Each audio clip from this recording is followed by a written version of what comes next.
Tuesday, September 27th at 4 p.m. City Hall, 501 Laurel Street. Brainerd, Minnesota. Roll call. Around here. You're sitting low, right low today. Too. Can I? Tim Boder, Hello. Kara Schaefer, Here. Andrew Scheip, Here. Kevin Yeager. Yes. Troy Rushmeyer. Yes.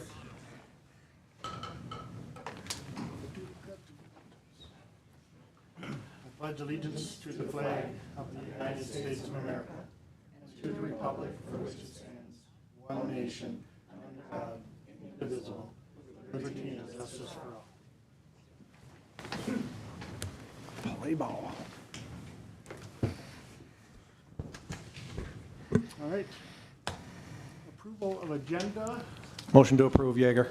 Mr. Chair, I do have a request for an addition to the agenda. It looked kind of light, so if I may, I would recommend including a potential add-on to the Kiwanis Park Improvements Project. Okay. Where would you like to have that, Jesse? We can put it under new business. Is this towards the end or not? Is that That's okay? fine. Yep. Okay. We'll put that at the end of the meeting. Any It's other- 7K. It'd be 7K. 7K. Thank you, Kevin. There you go. Okay. Right here.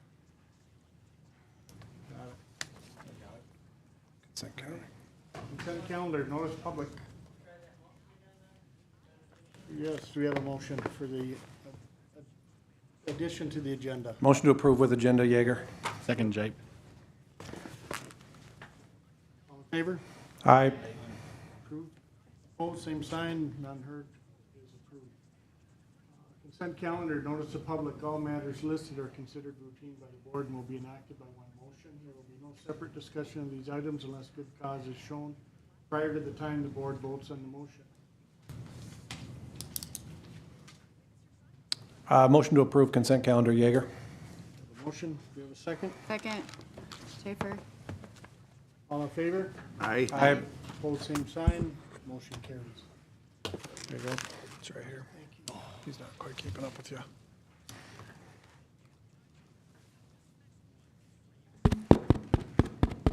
Can you hear me, Troy? Good deal. That was a trick question because I can hear myself, so even if you couldn't, we would move forward. First agenda item is the under unfinished business is approve MLT Park WSB contract amendment number 2. Yes, sir, Mr. Chair. So this is a follow-up from last month's meeting. The Park Board requested that some additional documentation be provided by WSB in regards to their contract amendment request. Some of those attachments include breakdown of hours. They also did a comparison of the cost by phase. Matt's here to describe a little bit of that. The contract amendment is still in the amount of $58,000 for the request. Matt? Okay. Yeah, so like Jesse just outlined, per the board's request, we provided a complete breakdown of all of our hours and budgets for each phase of this project and what we charged per phase to be completely transparent with what we've been charging so far. As you can see, we had some overrun in the conceptual and preliminary design portions of this project. As noted before, that portion of the project ran beyond what was proposed in the RFP of completion of November. It went into March of 2020. And then we're anticipating additional costs in construction. Right now, we've pretty much depleted our construction phase budget. These costs are due to the schedule of the contractor, the details that are involved in this park project that kind of got implemented in the conceptual and preliminary design phases. And then some of the delays due to changing the bathroom structure from prefab and working through submittals and design related to that after the project was let. We also, in our memo that we sent with the costs, outlined a little bit of the history of the fee amendment. We originally did try to submit back in July, but because we kind of got it on the agenda a little bit late and the city staff didn't have time to review it, it got pulled and we reworked it. But we acknowledge that there were issues with communication in bringing this forward to the park board. We are not asking for a full reimbursement of what we're anticipating because we do realize that this contract was a not to exceed contract. We are taking on some costs and absorbing those within the work we're doing right now. But any questions related to what we have presented beyond what we presented last meeting? Anybody? Questions for me? Kevin?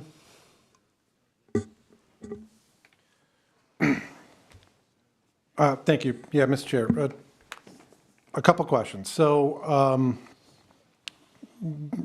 you've mentioned that you were compensating for some of the lack of communication. Is that broken down in here in a place that we can see what the value of that is?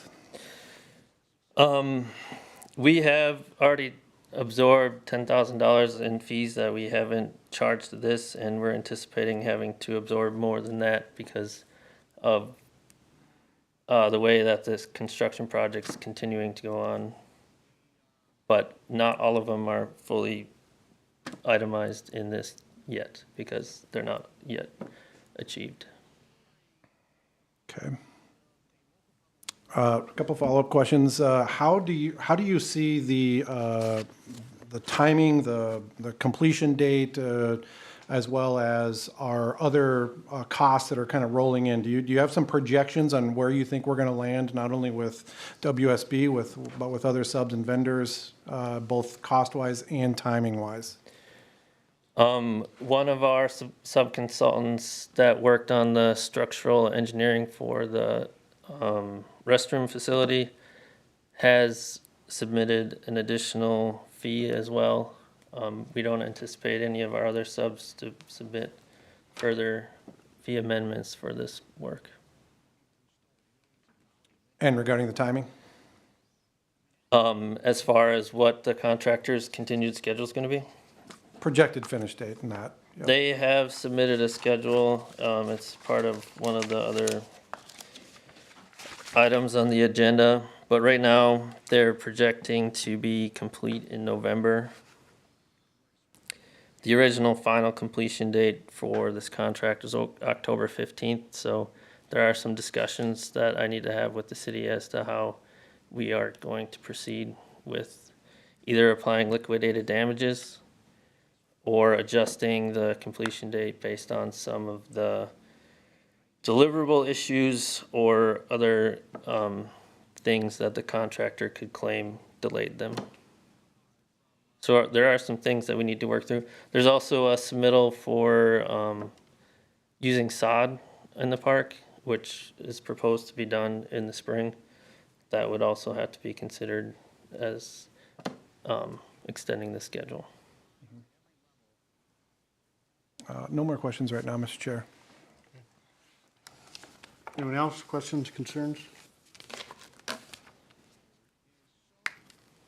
I guess I would just, I don't know that a whole lot has changed for me. I get that there's some additional stuff that's went on. As far as I'm concerned, that what you're asking up front for the concept and design, I think it's all valid still. I guess I'm just not sold on the rest of it. And again, part of that's timing and the miscommunication. So So that's my take on it, unless someone else has any other comments, concerns, wants to make a motion. I guess a comment. It does seem like, right, these are costs that have happened, and I think we should pay them for the work they've done. I think there's a larger issue of trust and communication that when we get to another project, we have to sort of reconcile. But the work's happened, the miscommunication happened, but it feels like we need to pay for the work that's been done. And it feels bad to me, but the work's happened, so that's kind of where I'm at. Okay. Any other comments? I've missed a couple of meetings, so I missed out on some of the things that happened, but to me, it just seems like we're under budget, so we keep adding more money because we're under budget. It just seems too obvious that we're adding $58,000 that probably should have been taken care of before. Correct me if I'm wrong, I don't know. I have just a real quick question. What would you do if we didn't pay it? We're under contract, so we would continue to work.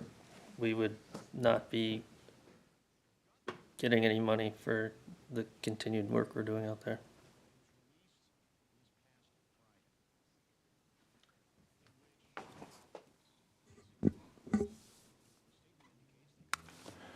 Well, Mr. Chair, if I may, Here- sorry. Go ahead.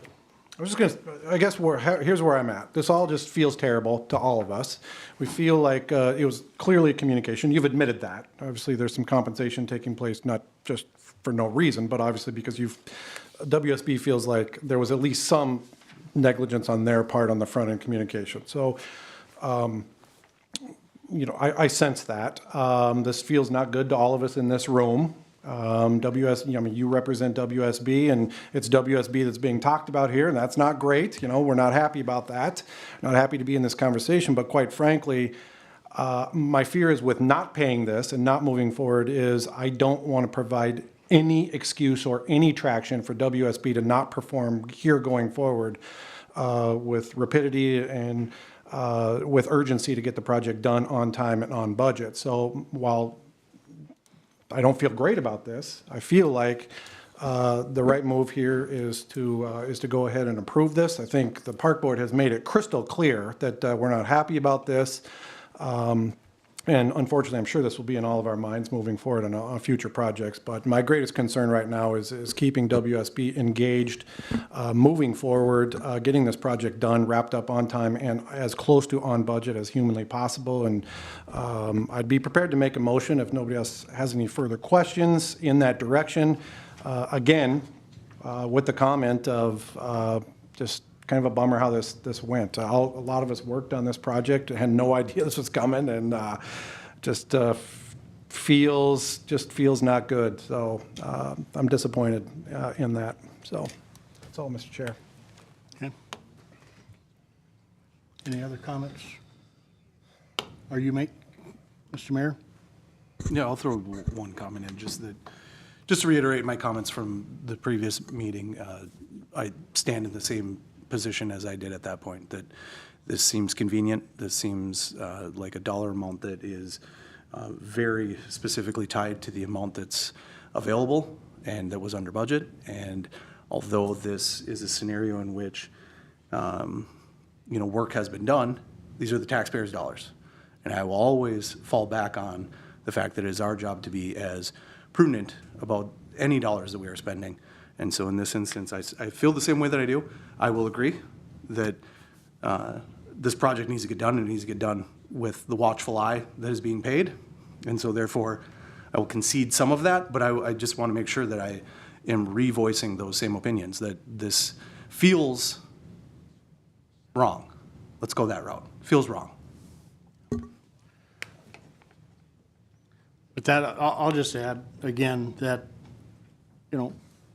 whether it's approved or not, there should be integrity that this project gets done the way it was contracted to do. I didn't understand that. To learn how I can help. And I'm sure that, what can you do? what can we do? But nothing. I don't know what I'm doing. That WSB would perform to to that effect. But I will leave it at that, and if, Kevin, if you're making a motion, go ahead and make the motion, and we'll vote on it. Thank you, Mr. Chair. I'd like to make a motion with regret to approve the change order as presented with the caveat, that in the side note, that you can shear a sheep over and over, but you can only skin them once. So are you making a motion to approve the full amount, a partial amount, A full amount. full amount of $58,000? Okay, we have a motion. Do we have a second? Second, Shape. Okay, we have a motion and a second. Any further discussion? Okay, all in favor? Aye. Aye. Opposed? Aye. Motion carries. Thank you, Matt. Thanks. Okay, let's move on. I'm going back up for you. Thank you. Arpa.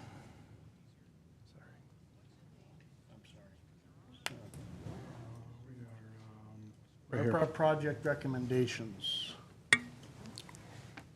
Yes, sir, Mr. Chair. So this is a follow-up to earlier September's special meeting, the Master Park Planning meeting, where the group was able to get together and identify a handful of projects to recommend to the council for use of ARPA fund, the request for the ARPA funds coming up in October.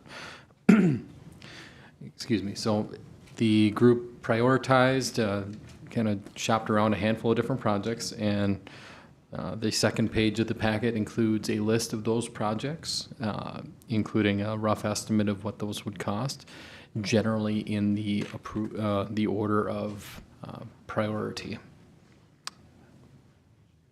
And that's all I have to add for that.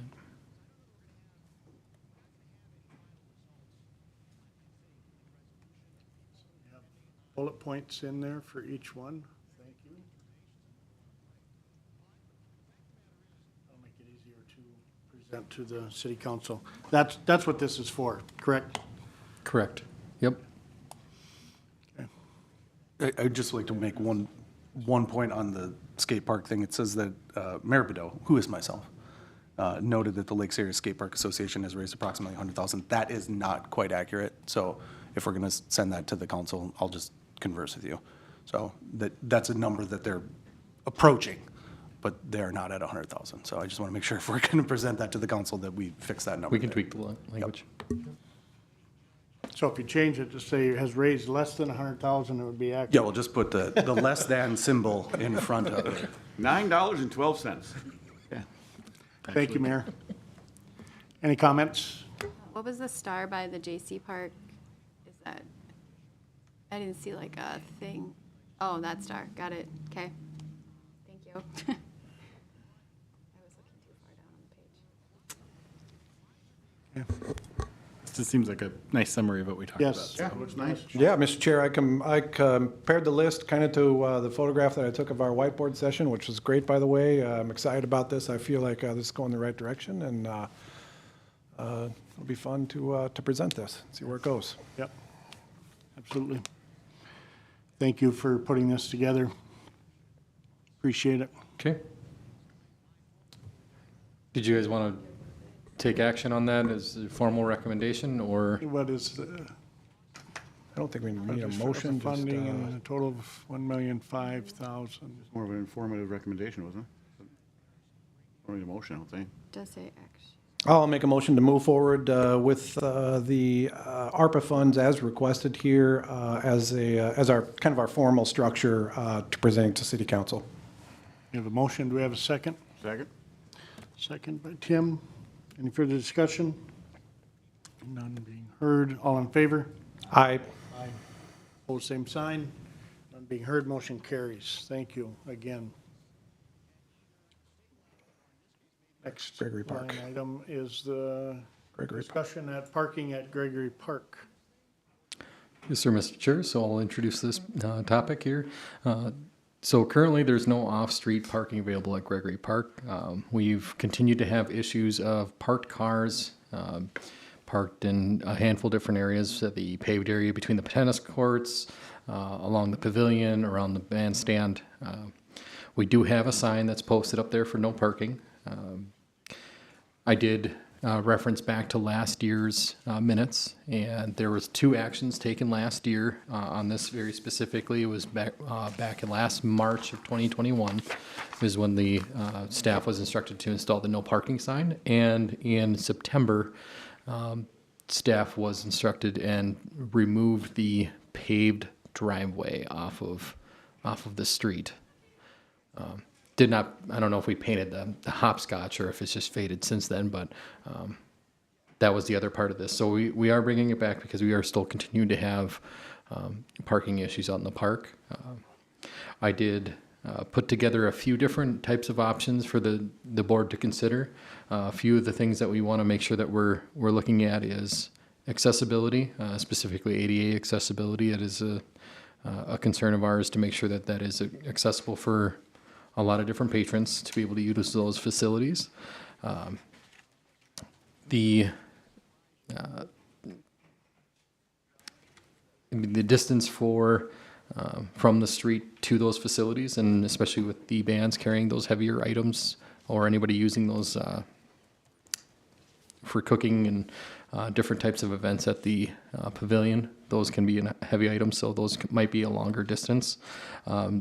So there was a handful of different ways that I put together a few different options for the park board to discuss. So one would be just removing the curb cut access and replacing it with a pedestrian curb cut access. This would be just essentially removing that drop down altogether. Again, there's some pros and cons to that. I'm not going to go through each one in too detail. I think you guys have it here. Another one would be keep the access there, just allow the limited parking in that bituminous area, understanding that the warm-up area for the tennis courts would be compromised there, and that would have to be, I'll call it sacrifice for that additional parking. And then installing like a vehicle barrier or bollards, a gate or something to keep them from moving further out into the turf area, I guess it would be. Or potentially just removing all the access and constructing a separate parking area within the park, and then you're losing green space too. But there's a lot of different ways to address it, but these are a few different options I wanted to put together. And again, each one has its positives and negatives and can provide some benefits, but also has some detractions too.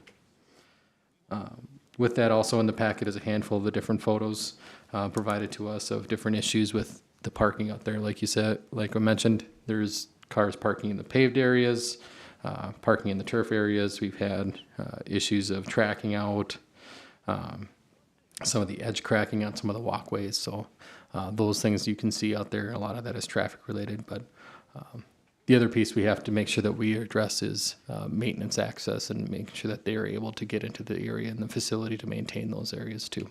So.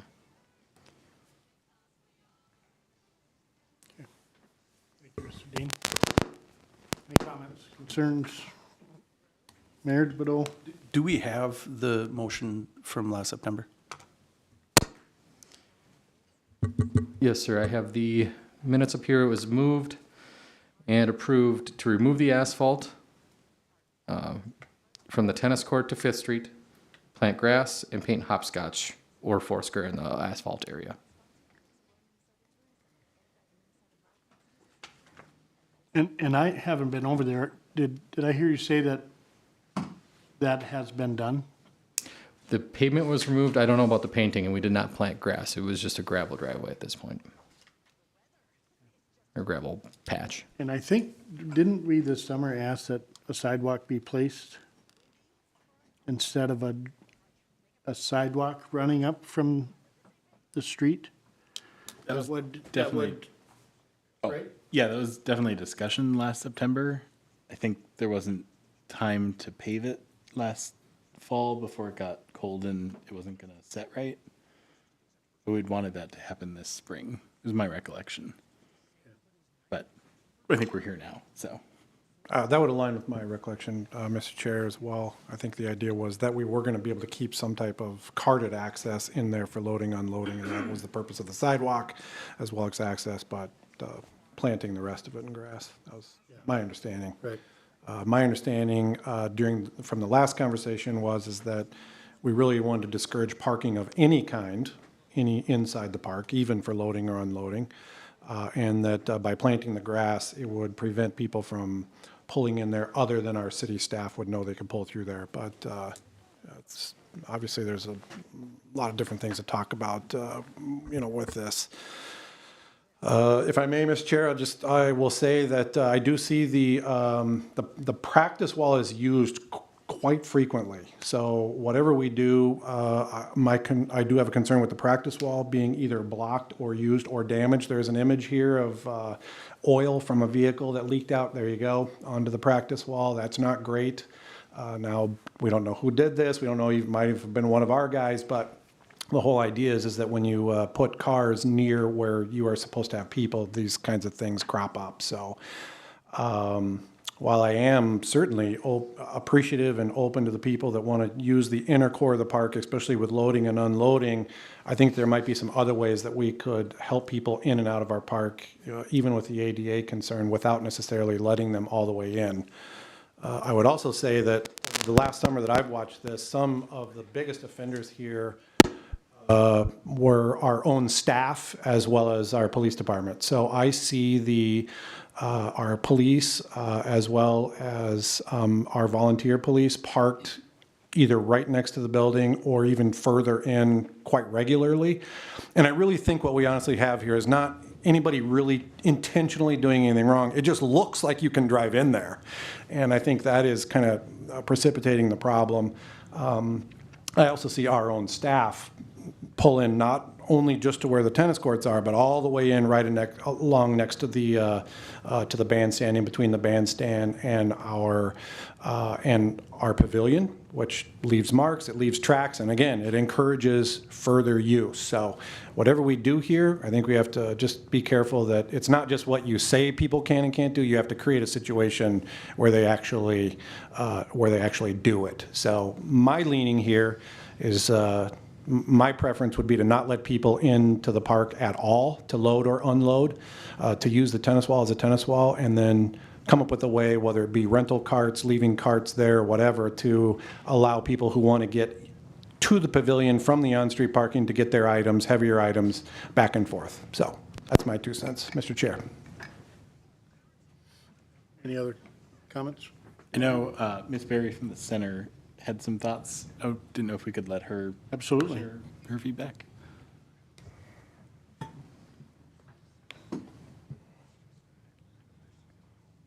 Deanne Berry, work at 803 Kingwood Street, the center.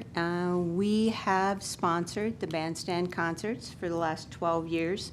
This last summer, we had 1,400 people attend 13 concerts in Gregory Park. Part of my concern is we have some bands that have a lot of equipment. There are vehicles that haul a trailer to set up the sound for their equipment. They're not going to haul their equipment from outside of the park in. We provide a coordinator. We put signs at the ends of the opening between the tennis courts. We allow band vehicles only in. We put signs with no parking tape across the end so other people are not having access. Most of them come in and unload and go back out. Some of them, it's easier to keep their vehicle there. They play for an hour and a half. So it's a vehicle in, unload, play, load up, and go back out. So the policy this summer was they could come in, unload, and had to go back out. So they're in and out 4 times rather than twice. I've been to 2 things in the park this summer, wonderful events as well. Arts in the Park and the Northside Neighborhood Block Party. Vehicles in the park. No one was there policing, telling them, you got to get your vehicles out of the park. So I guess what is decided, I will abide by. And I will make sure if we move forward with having concerts in the park next summer, I will make sure the bands that I can find to abide by those rules, being fully aware, a lot of them aren't going to haul their equipment from the street. So I will abide by whatever is decided, but I really hope that it's the same across the board. And if you do that, I don't know what kind of effect that will have on Arts in the Park or North Side or other events. You have a beautiful park, and we respect it, we use it well. It's been fun for us to do. It's been great for community members to attend. I don't know if any of you have ever come and attended. I know some council members have. It's great to see people haul their chair, sit in the park for an hour and a half and just enjoy the park, the music. It's a great community event. I hate to see it end, but we'll abide by the rules as well. Thank you for considering. Duly noted. Thank you for your comments. Any other comments? I didn't work that rink, oddly enough, last winter. Was there a lot of people that parked there during the winter for going to the warming house? So they just park on the street now and walk up? Yeah, I think that would be, depending on what we do here. And I think we need to keep in mind that we don't just change to have rules to follow, that we look at all of these different variables and make a decision based on, different things.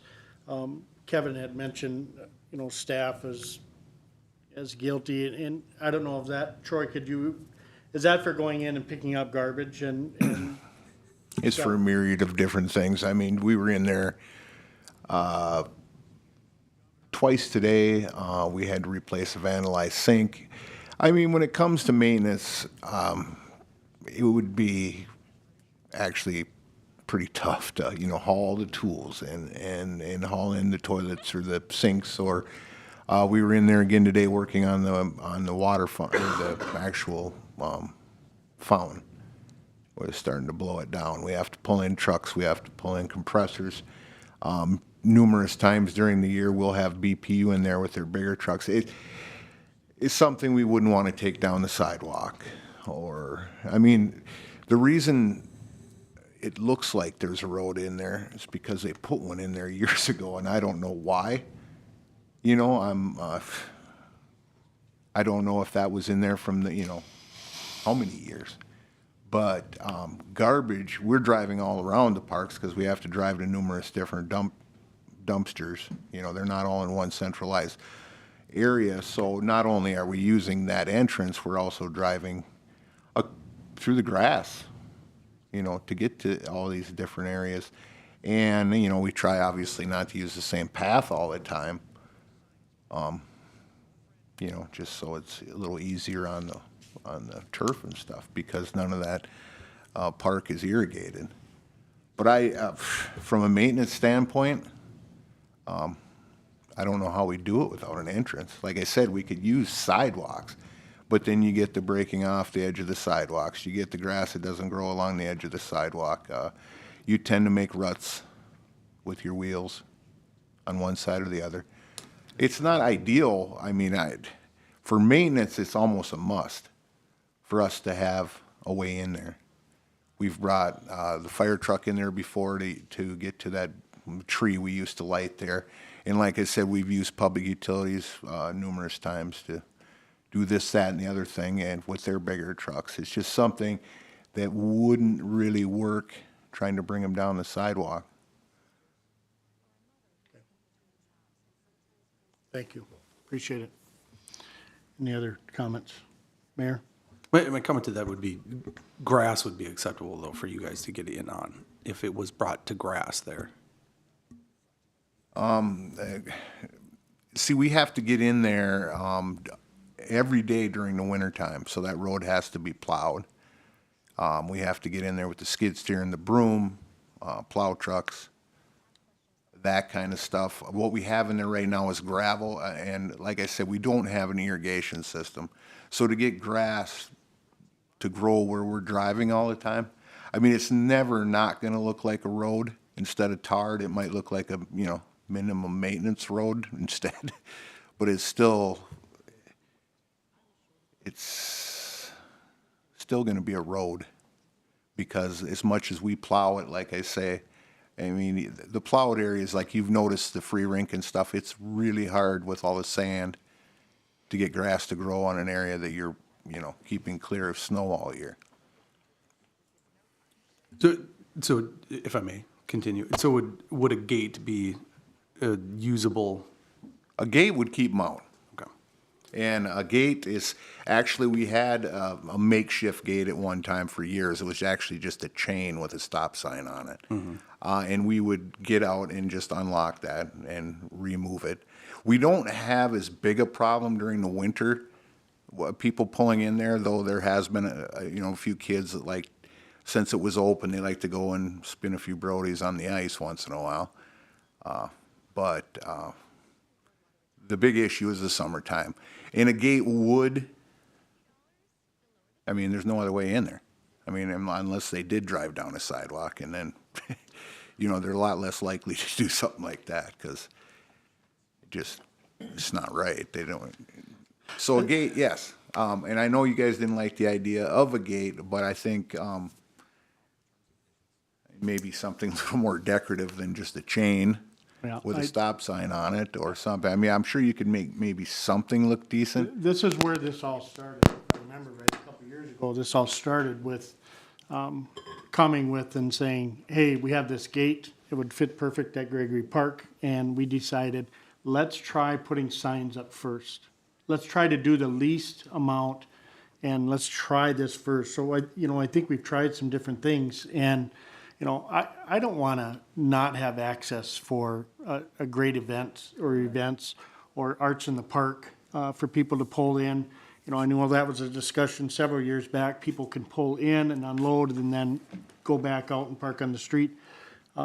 So I don't want to remove access to the point where it can't be used for a good event and good outcomes. But I think it sounds like the majority of this is to keep people off from that area in between the tennis courts.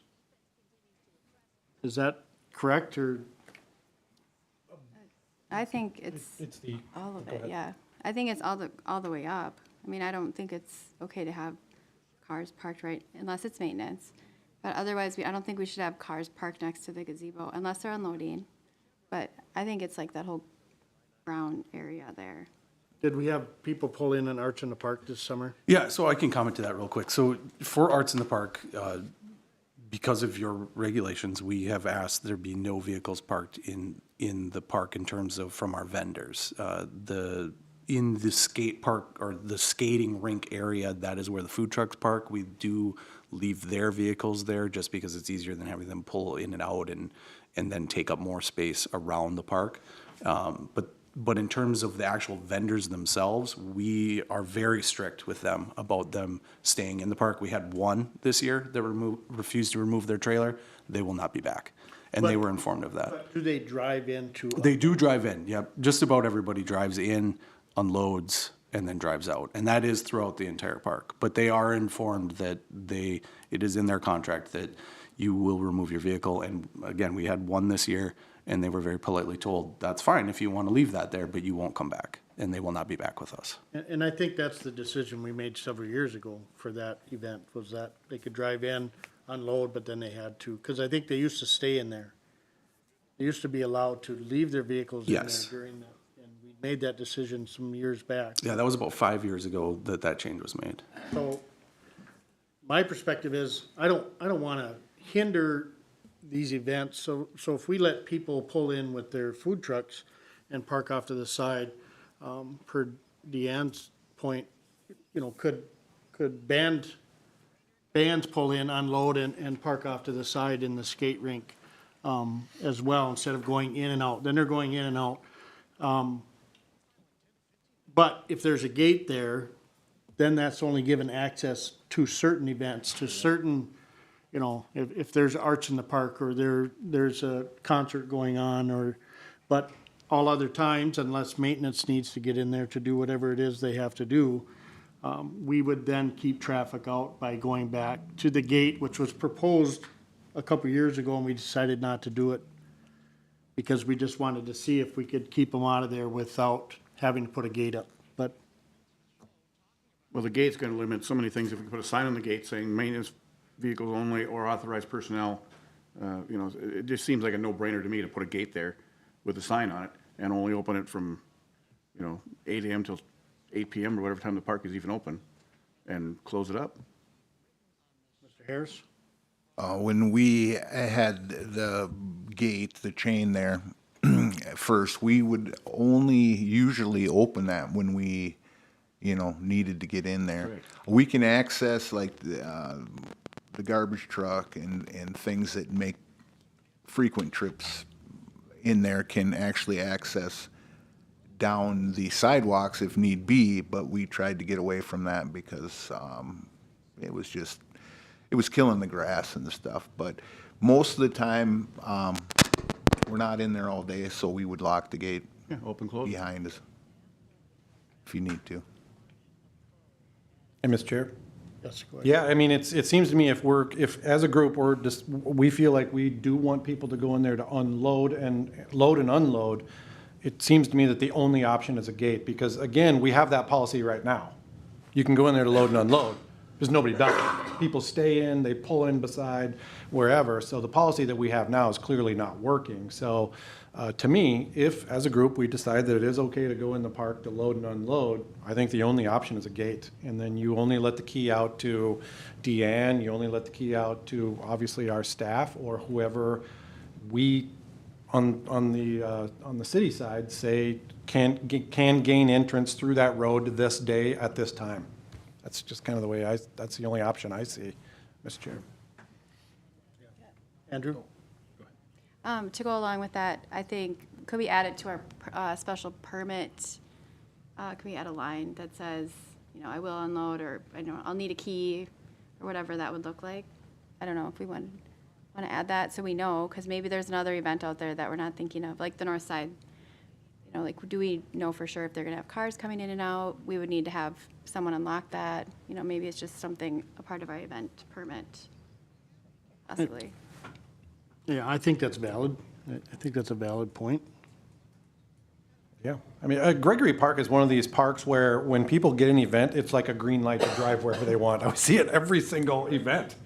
I mean, we see people pulled there's vehicles that are pulled not only to where the load and unload is, but there's people that'll pull all the way in off the corner once it's an event and park down by the playground all over the place. We see it all the time. So, and that is the kind of the double-edged sword of once you let people in, then you got to control how far in. I would be okay. My personal leaning is I'd like to see the cars completely out of the park, not loading, unloading, but I get it. We've got staff that needs in there. We've got older people that need to gain access also. We've also got, you know, we've climatized people to this somewhat. So my leaning is that the gate is probably the next best option here. Andrew? Yeah, I also don't love cars in the park. I don't think we have really a leg to stand on until we have a pedestrian path that's accessible from that side of the park. If someone did want to have a wheelchair and get in, right, they're not going to take the gravel path. That's silly. So I think it's hard to even consider a car-free future without having a paved path with a curb cut there now. Yeah, I think we can keep the curb cut for maintenance vehicles, but I guess I would like to see that footpath go in, and then I think we might be able to think about can Arts in the Park happen? Can the concerts happen without vehicle access? But until we have a path, it doesn't really matter, because we need people. Why not make it an 8-foot path? Why not make it a wide enough where vehicles aren't going off in the side and still make it a pedestrian pathway? And to be used by individuals and/or maintenance as needed. Well, I think the issue, Mr. Chair, if I may, is once you create something that looks like you're supposed to drive in, people just, Right.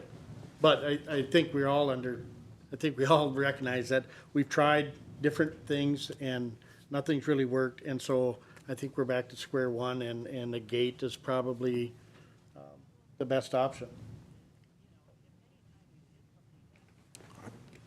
Mayor Bordeaux, did you have something else? Yeah, I just wanted to say that, two things. One, I would really like to see us put something in the budget for next year to get some kind of carts that are put into that bandstand so that there is access for people to move their stuff from, even if it's just from them parking on that tennis practice court and moving it from there. Ideally, it would be nice to keep the vehicles from pulling right up next to that bandstand, because that grass there is never going to grow if we don't start treating it as though it's supposed to grow grass. But it is something that I think that we ourselves should maybe have something that's available for people that are looking to rent that. Here is a piece of equipment for you to use to move your equipment in and out of there. But in terms from like the bands that we've used for Arts in the Park, they could manage getting their stuff from that location or from the street there. The other thing I'd like to see us do at some point here is Gregory Park is a beautiful park. It's a park that has many places that you could be within it, but it doesn't have a lot of access, like you said, for ADA type stuff. I'd like to see us build something along that roadway that is accessible. So maybe it's not all the way in the park. Maybe it is along that outside, but you build a slab with some picnic tables and with some shade that's available for people to use. Make a space that is available to use within that park that is not necessarily a need to be an entire block removed from where your vehicle is, because that's really what the problem is. I mean, you're looking at 4 square blocks of a park. It's, unless you're going to put a parking lot in the middle of the park, which I am not recommending, you should probably start looking at it in terms of where are accessible areas that people could be utilizing that park that is not necessarily the center of the park. Yep. Thank you, Mayor Bordeaux. Any other comments, concerns?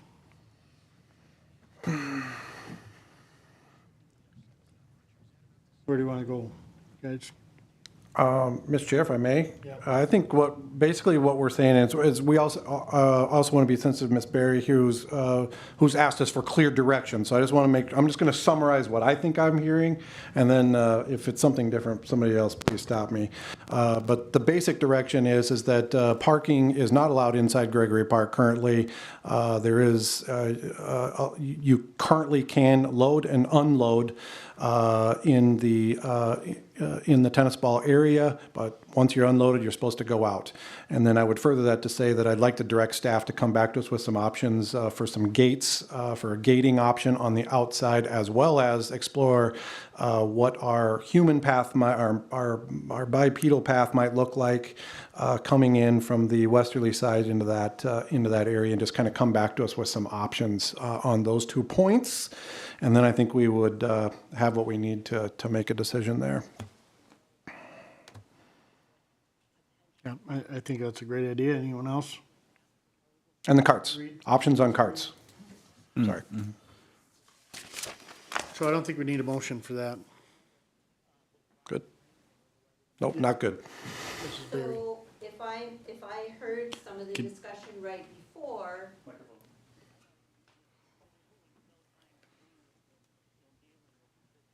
Name, date of birth, social security number. Smile, you're on YouTube. so the way the motion stands right now, you drive in, you unload, you drive out. And when you're done playing, you drive in, you load up, you drive out. Correct? Yes. Correct. So there was part of the discussion about being able to park over on the side like the food trucks do for Arts in the Park. That's not on the table anymore? I would say that's not on the table anymore. I think we can still talk about that when we get some different options from staff.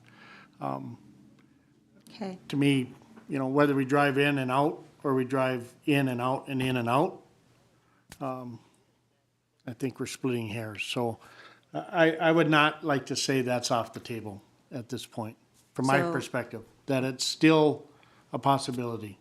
Okay. But I'm only one of 5, so I think we still have to hash through that. I would prefer that, makes it easier for those with lots of equipment. Carts in the bandstand are not going to help a whole lot. They have all of their equipment. They're particular with it. It costs thousands of dollars. So they have certain ways that they're going to haul it in and out. So carts is not something that would help, but thank you for considering. Thank you. I agree with her, just, I mean, we're having a major event. We can't just have people walk in 2 blocks with carrying their megaphone and their drum case. Well, you can, it's just inconvenient. That's where I think the special permit thing, I think we need to like have, I don't know, I know it's pretty basic right now, but we might just need to add some more detail. Like, how much equipment do you have? Would a cart be okay? Or, I don't know, just get more details so that we can cater to certain events, and the other events, people can walk in off the street. It's like the neighborhood thing. We can walk in with our bag of giveaways or whatever, but band stuff is a little bit different maybe. Yeah, I agree. Mr. Chair, yeah, the issue isn't who should or shouldn't be able to go in there to load or unload. The issue is how you control. Because once some are in, it's a free-for-all. Yeah, I think the gate is a huge part of that. So too. So after that, then we just have a few little details to work out, and so I think we'll get some options on that and move from there. Very good. From there. Good enough? Works for me. Okay. Staff, good? Okay, thank you. I'm getting there.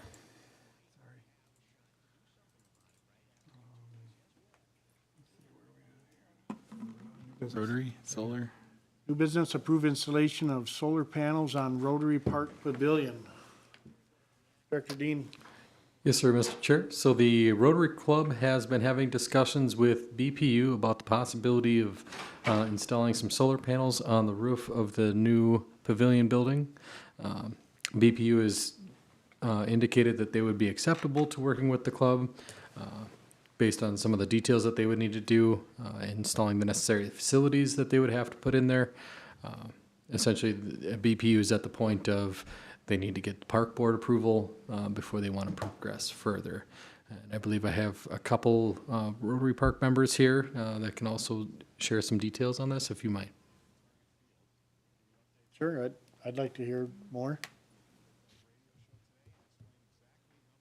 Okay. David Winkleman is my name. Live on 13169 Prairie Ridge Court in Brainerd. And I've been in the solar business since 1984. Sold my first system to George Orning here in town at WSN. And I've been in the wind business as well, put up about 150 wind turbines. And I'm a Rotary Club member, and the Rotary International has asked the clubs to come up with a good environmental project. Each club does one, more than one, hopefully. And so I suggested solar because I figured that we could get the people inside of the Rotary Club to pay for it. And the city has so graciously donated that land, or letting us call it Rotary Park out there, we thought we'd give the electricity back to you. So after the first 7 or 8 years that the original investors pay for it, and the electricity pays them back, then after 7 years it becomes donated to the city. And BPU is happy with handling it. There's no moving parts on solar. We're putting in micro inverters that are solid, no fans, and it should last easily for 30, maybe 40 years, like they have in outer space. Are there any questions? So the solar is just going to be for a small backup, or we're not going to use electric there at all, or? It's a demonstration to the public that we can generate our own power. And this will be about the size of an average household.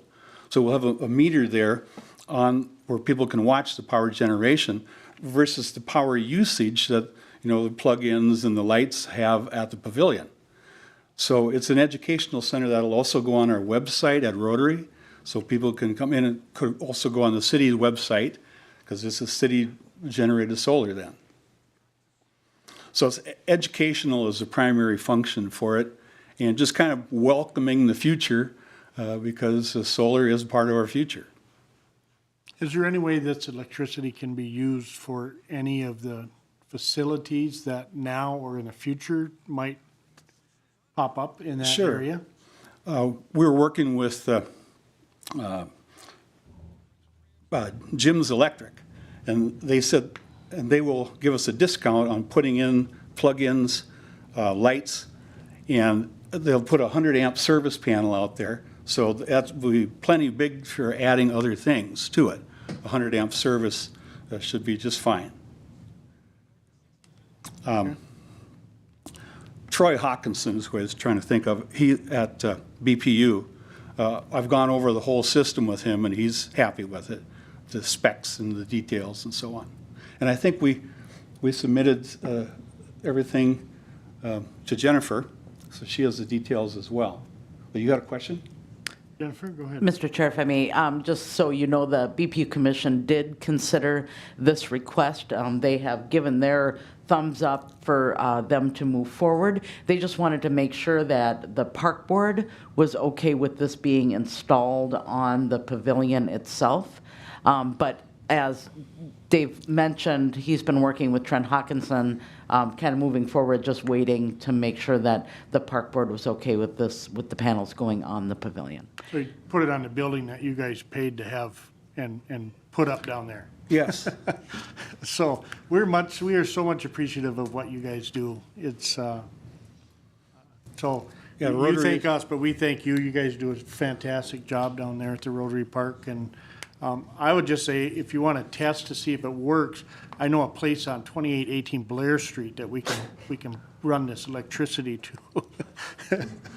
I should also talk about the funding for it. I realize Rotary has a grant from within, a $5,000 club grant that will be matched by the district. So they're putting in $5,000. And then I've talked to half a dozen or more people from within the club that'll each put in $5,000, total of $35,000 project. And that there's now a 30% tax credit on it, so 10 grand right off the top. And then there's depreciation that the LLC can take for the solar. And so the electricity only takes like 7 years to pay for the whole thing after that. So that's how the finances work. Any questions for Mr. Winkleman? Andrew? I want to give John Forrest credit here because he's sort of the grandfather of the park there. And he's been pleasantly persistent in urging me forward with this. It's been a couple hundred hours so far that I put into this project, and I want to see it fly. Thank you. Andrew? Oh, I just had one question. Sorry. Is there any storage? Not at this point, but it'll be battery ready. Oh, cool. Awesome. Yeah, this sounds great. I love it. That's all I got. Thanks, Andrew. Mayor?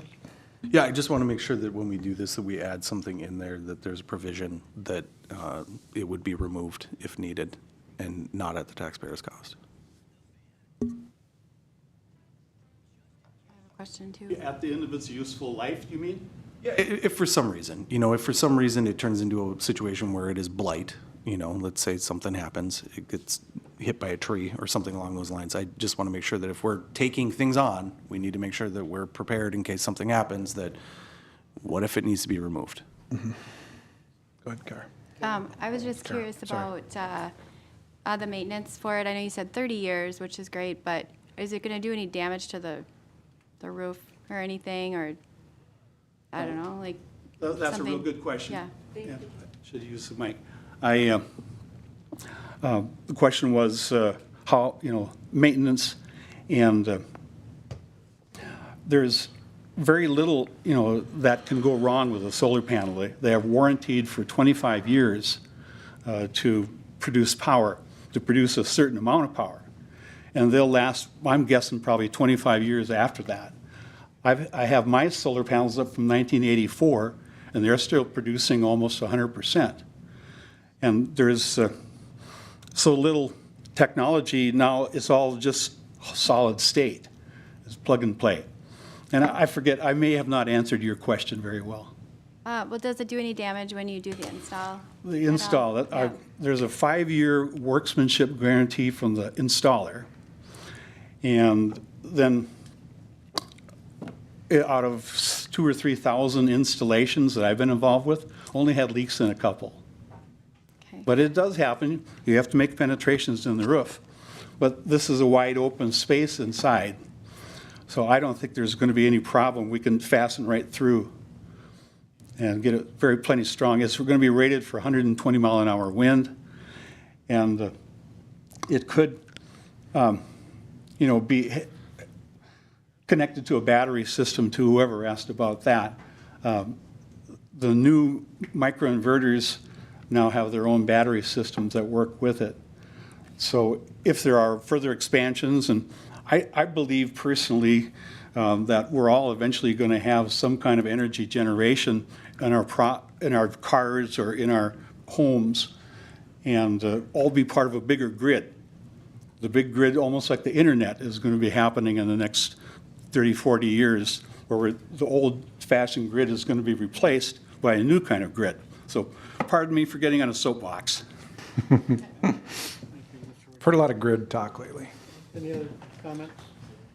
Yes, Kevin? I just have two things. I'm fully support this. I have two concerns. One is that that we just take a look at it, have staff make sure that the coloring and all that meets our design standards. Just from, I don't know what these things look like. I'm assuming they're black with black frames or something. That works fantastic, so that they meet our design standards. But also, these sound pretty spendy. What is the initial upfront cost?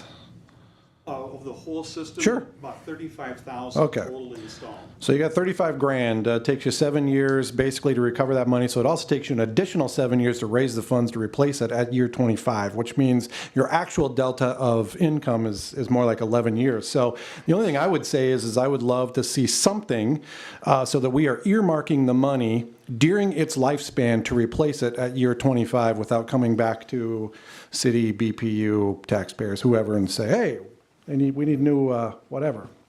So that's all. Wouldn't that be Rotary Park's equipment, though? Only if they chose to replace it after 25, but hypothetically, Rotary Park could be gone, whatever, and then we'd be stuck with the unit. So that's my concern, kind of along the theme of Mr. Bedell, that replacement cost has to always be thought about on initial installations. That would satisfy my concern. And we're not pulling the BPU stuff out, correct? We're still going to have power there? This goes right back to the grid, right? The energy That's right. produced goes into the grid, Yeah, right? except So it's for not the like little they, bit yeah. That'll be used at the park. Yep, understood. The BPU will receive the energy Yes. from the solar panels. And they have to pay 11.7 cents per kilowatt hour to anybody who generates small solar. So we have 13,000 kilowatt Yeah, hours a year. I'm on That's like $1,500 a year that's going to generate. So just hypothetically, who gets the money from the 11 years of positive generation? The city. Okay. Well, BPU. BPU is the city, Dave, remember? Yes, it is. Don't tell them that. Wait, they're paying them. Oh, wait, BPU is not the city? So can they earmark that money so that when we need to replace it, is that anything we could do, Jennifer? Or I don't know. Well, and maybe for clarification on that, so BPU handles their own finances. It does not go into the city's general fund. So BPU would be responsible for replacement also, as well as income that generates will go into the BPU fund, which is a part of the city. There we go. That was the question I was going to ask of staff, and I think you just answered, Jennifer. So if there is a storm, and this is, something happens to these panels and or the roof, or the building burns down for some reason or another, is it the city's, is our insurance covering this? Is it BPU that replaces this since they're in partnership with the Rotary Club? Whose baby is it, I guess? It will be owned by Brainerd Public Utilities. So they will be responsible for the maintenance and for recycling. The recycling of solar panels is almost like batteries now. There's a core charge. You can take your busted solar panel back and get money for it because there's a lot of silver in it. So it's becoming an increasingly profitable business as hailstones crush solar at about 2.5 inch hail at 50 miles an hour. But you need to have insurance on it, so they'll need to have it covered by insurance in the case that happens.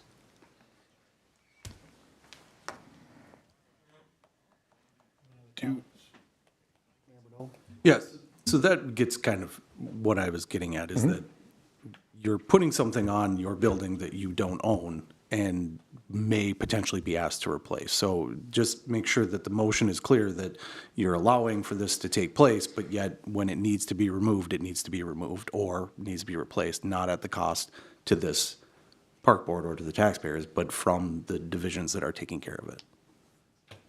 Duly noted. Thank you. Mayor Bell? Yes, Andrew? Question for Jennifer, maybe? Would BPU take the insurance out on those panels then? So we can talk about how incredibly complicated this gets, right? So BPU is a department of the city. The city owns all real estate. So this would be covered in our insurance policy through the League of Minnesota Cities, just like we do everything. To get into the nitty-gritty, I would really have to ask Connie, but if we have assets that are solely operated or used by the BPU department, does that get allocated over to them and out of their budget? And that is a question that I will ask Connie and I will follow up. Does that answer your question? I'm sorry, it's kind of a convoluted answer because it is kind of complicated. It did help. Thank you. Thank you. I'm ready with a motion whenever you are. Go ahead. Any other, Kevin, you have a motion? I have a motion. All right, I'm going to make a motion to approve the Rotary Club to continue coordinating with BPU on the installation of the solar panels on the roof of the Rotary Park Pavilion with the following two conditions. Number one is that the solar panels meet our design standards as we've set forth. And number two, that the BPU or that division thereof of the city of Brainerd would be responsible to insure, maintain, and ultimately replace these panels in the future. Got it, Kim? Second shape. We have a motion and a second. Any further discussion? All in favor? Aye. Aye. Opposed, same sign. Not being heard, motion carries. Nice. Thank you. Yeah, thanks Yeah, for. thank you. It's gonna be great. Thanks, Grandpa. Okay, let's move on to MLT project update. Capital budget? Sorry, that was my mistake. I pointed it to him. He followed me. Oh. Stop fighting over there. That was my mistake. Sorry. 2023 park operating and capital budget. Yes, sir, Mr. Chair. So in your packet, you will see the operating capital budget proposal as it is currently. Right now, the preliminary levies set it at about a 9.5% increase over 2022 for the city overall. The city council doesn't want the final levy to be set much lower than the preliminary. So they have asked that all departments review their line items in capital for 2023 to see what we can do to make that a reality. So something for the board to review, concessions as well as payback if the lights at Memorial Park would be done, and how that payback would be done, accomplished. So in the packet, you'll see an overall park budget from earlier than about a week ago. Yeah, a week ago, September. A detailed operating budget by program, the proposed capital budget, and then the history of the concessions program. So just to highlight this concessions program, I know it's something that Katie reviews regularly. It is something that seems to come up pretty often, so it is something that we would continue to evaluate annually to make sure that we're trying to address any potential shortfalls. We don't want concessions to be a shortfall for anything operating. So we would continue to review that, just so you're aware of the previous history and the trends on that.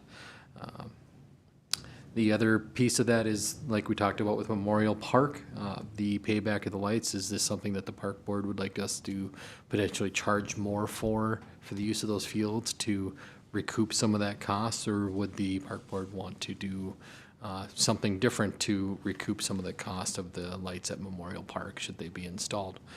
So there's just a couple items for discussion, as well as the overall budget in general. With that, I'll turn it over to the board for discussion.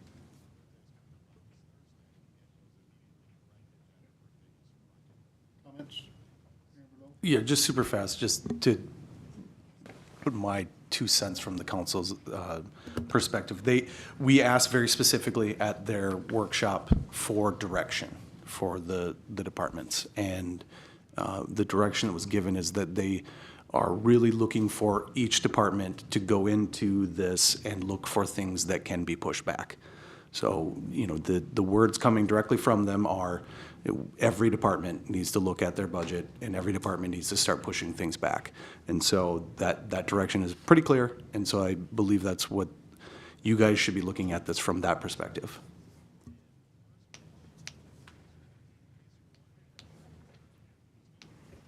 What shall we push back? That is up to you. But just, we asked very specifically, that was a specific question that I particularly asked myself, you know, so that we can come into these meetings and say, what is it that you are specifically looking for them to do? And that is the words that was used.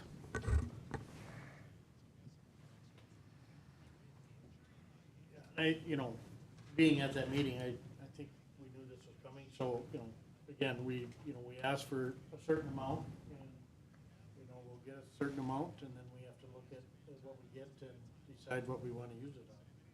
And so, I guess the ball's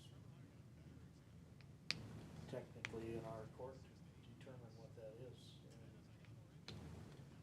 And, not sure, I don't have the concessions, you know, it's what was it, an $8,000 loss?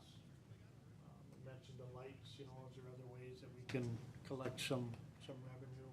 You know, I think there is, I think, you know, just in camping, we can expand and collect some revenue in a different way. You know, is that gonna cover everything? Absolutely not, it's not, but, you know, I think we can start looking at some of these things and try to determine, you know, what are we doing for the community, and is it something we want to keep providing and or not? And at what cost? And, you know, do we start collecting more? Do we start charging more? You know, what are our options? So I think kind of everything's on the table here, and we just got to dig into it and decide what direction we want to go with it. My thought is we can't push off these lights any longer at the ballparks because we're just putting Band-Aid after Band-Aid after Band-Aid on these things, and they still don't work with a dam. And I know it's a large expense, enormous expense to put the lights in, but it needs to be done. It needed to be done 20 years ago, and it's been getting worse and worse and worse all the time. Sometimes they work, more often than not they don't. And that's our not only, but the majority of our profitable business that we provide for the Parks and Rec. It actually has a plus sign on the year end. Well, until you spend $400,000 on lights, then it no longer has a But plus then sign. if we do that over the last 25 years that it needed it, then $400,000 doesn't sound so bad. Then it's only $8,000 per year, which is. That's quick math, I like that. I'm a major of nothing, so it's pretty. Andrew? The thing that jumps out to me is the J.C.'s Park warming house. I think we can offer a pleasure rink there without a warming house and be still providing a big benefit. And I mean, spending money on buildings has less of an impact than spending money on trees or picnic tables or things that get used a ton. So that feels like a good candidate to me, and is a chunk of money. Anyone else? Jeff? Yeah, Mr. Chair, just real quickly, looking at this, to me, the timing of this is not entirely terrible. And where I'm going with this is we're working on our master plan, our capital plan, our master planning for these parks. So while we have somewhat of a grasp on the budgetary aspects of running this empire, we don't really fully understand it. So if this is the year that we choose to say, hey, look, we're going to just cut way back on our capital expenses. We've been doing it for 25 years. Let's be honest. What's one more year? If this is a year that we say we're going to be doing basically no maintenance on any of our buildings or any of our capital projects, let's get a foothold on what it really costs to run these parks and to fix up these buildings through the course of the next year, give the city a bit of a breather on the tax levy just for this year. I don't think that's an entirely terrible idea. Do we have some pressing issues? Absolutely. But I think that we could whittle these down to just the bare necessities and probably get a number that's quite manageable, especially if we take out all the capital stuff. I did want to say one thing about the lights. I have some kids in sports, and one of the things I've been looking at is I've been going around looking at soccer fields and football fields. Is not every single field, even the really, really nice ones, have LED lights. So I would like to ask staff if we can dig in just a little bit more to see if there are options for lighting those softball fields reliably that don't include $400,000 worth of LED, maybe potentially just upgrading the stanchions that we have, the better bulbs, the better electrical components to see if we can get it. Maybe there might be something in the middle ground. More Band-Aids, you're saying? Well, I'm not sure about Band-Aids, but what I'm saying is I'm seeing some really, really nice fields out there that have great lighting that aren't LED. So Probably built after this softball park we have. can't say that. Don't know. Exactly. Well, exactly. If we could upgrade, if there's a middle range upgrade that isn't LED, I'm just asking the question. I don't light football stadiums for a living, so I don't know. That's all. I have something. Yes. So I'm gonna bring up concessions. So I don't really know where to go with it exactly. So we spend I don't know which year we're looking at here. So it costs $20,885.99 for operating supplies, plus paying workers $8,500. Is that right? So we have like $28,000 so far this year that we put into the warming house. The concession stands. Is that right? And we've made $23,000. I'm sorry, are you looking at the operating budget, or are you looking at the history track? Concession, let's see, page 52 in our packet. The history of Gotcha. August. Okay, Yeah. thank you. Is that right? Is this the one you're looking at? Yeah. Yeah. So if we didn't, I don't know. I know we probably have to have concessions, right? But that would be, so we'd have an additional $29,000 to spend if we didn't do concessions this year. Is that what that means? No, go down a little further. I think we lost $8,000. Right. Yeah, so But that's what this is indicating is Yes. in the last handful of years, we've run about 6,000 to 8,000 underneath. And most of that is we just haven't quite hit the revenue that we were expecting. Generally, the expenses were somewhat close, but the revenues were not as high as we were hoping for. So the only other program that we have, or activities that we have that are negative, would be the skating, which that's like something we do, plus the special events. So those are things that, but otherwise everything else we have is positive. I guess I just would like to see how can we make concessions, like what can we do? I guess kickball too, but what can we do to make that so we are making money? And can we charge more money to the teams? I know we're thinking of that for the lights, but if it was a business and we were losing money every year, that's where I guess I just want to know, is this just like a service that we have for our community, or is it a way that we're trying to make money for the parks? And concessions does have the flexibility of things, prices. Obviously, this year was a really tough year that you couldn't have budgeted for the pricing of food and all that stuff. So that did not help this year either. But it is something that we'll have to continue to look at is are our prices in line with making sure that we're flush with what we're spending for those materials to be able to provide that service. The other benefit that we'll have going forward in 2023 is the addition of tablets that we are putting out at the park, so we can take credit cards at those concession stands. So that may provide an avenue for additional revenue that we may not necessarily have currently. So I also know that in our plan, we're going to be making, or, creating at Memorial Park, we want to do concession, lockers, restroom. If we would not do concessions, or we would have a different idea for concessions, which I know we brought up, I think you had like the trailers, you talked about that. Would that make those buildings less expensive? I don't know, if we don't have a window that slides open, or, I don't know, just like thinking of, again, I know I'm not trying to say get away from concessions, because I get it, that's like a fun thing people do, they buy a hot dog and watch their kid play baseball, but I don't know, I guess every year, it's hard to see that, and I guess I just wanted to know what the goal was, if it was like the skating rinks, to have a great thing for people to do, and we kind of eat the cost, or kind of look at it as a way to make some extra cash. Maybe it's more of a comment. I don't know if anyone else thought anything about that. It's an expensive community service, but it works. That's what I think too. Yeah. You have to have it. You have to have some sort. Maybe we can minimize the items that we're selling, or try and minimize the cost of certain producing things together. But you have to have Uncle Bob be able to buy Junior peanuts when he was at the baseball game. And Katie, I think you did that this year. You cut back on the certain items that we were offering, correct? And again, I'm sure costs were up this year.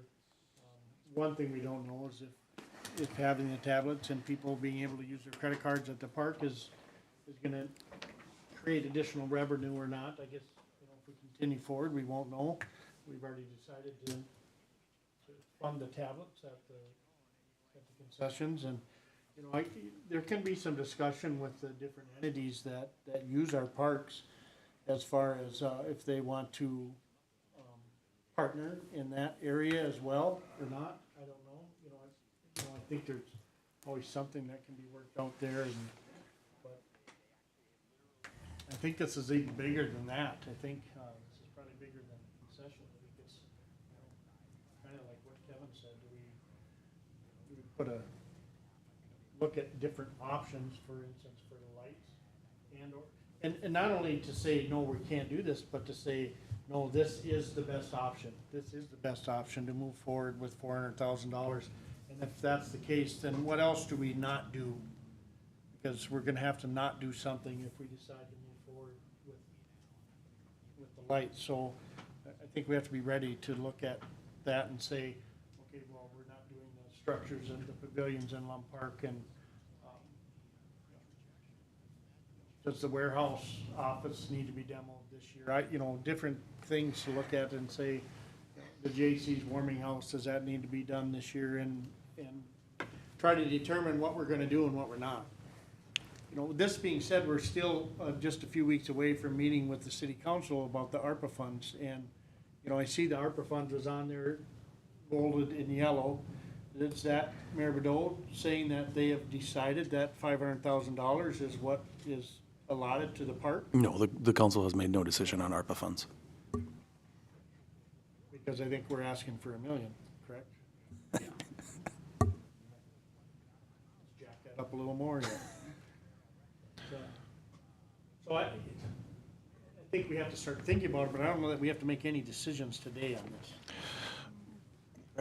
Yeah, Mr. Chair, I guess what I would throw out is we have proven that we have a system where we all sit down with a whiteboard, and when we talk about spending money, we could just as easily do the same thing and talk about how we're going to save money. So if we have a target number that we're after, whether that's 500 grand, 250, 650, whatever it is, if we say that's our target number, we all sit down, we score what we were going to do in 2022, and whatever comes out, comes out. I think that's something we could easily do in about 10 minutes if we wanted to. But I would feel like I would want guidance on what that target number should be. Yeah, I think staff would be nice to have staff available on meetings, what you're talking about. Yeah, so one thing, I had met with Jesse just separately the other day, and we kind of talked about, like the whole system. And, coming into this year, we ran into an issue where Jesse kind of came in at the tail end of some things, and we had a lot of projects going on. And I think one of the issues we have right now is just an understanding of what can get done. And I'd really like to see us as a group, specifically on the park side, figure out what is it that we can accomplish in a year and what is it that we want to get done. So in terms of, like pie in the sky, yeah, great. It's wonderful when we put everything out there and we say we want to get all this stuff done. But what can we accomplish? What is best use of the employees, considering that we are a public works department? What is the best use of employees and how do we figure out what that looks like? I like what Kevin has said in that this is an opportunity and that falls kind of into that. We haven't quite figured out the master plan yet. We haven't quite figured out from Jesse's side of things how everything gels together. There's an opportunity here to kind of step back and say, well, wait a minute, what is it that we want to focus on and how do we focus on that? And I think you're right. That it would be nice to put a dollar amount on that, but honestly, any type of movement that you can show, and if it's coming from that type of terminology in that we're just looking to step back, that will show the council a lot. And I think anything is something, but in terms of what they're looking for, what they're really looking for is, this is why we want to get this done. And I think you guys can accomplish that. Mr. Chair, just regard timing of discussion on this further, I believe we were instructed to get something to council in October.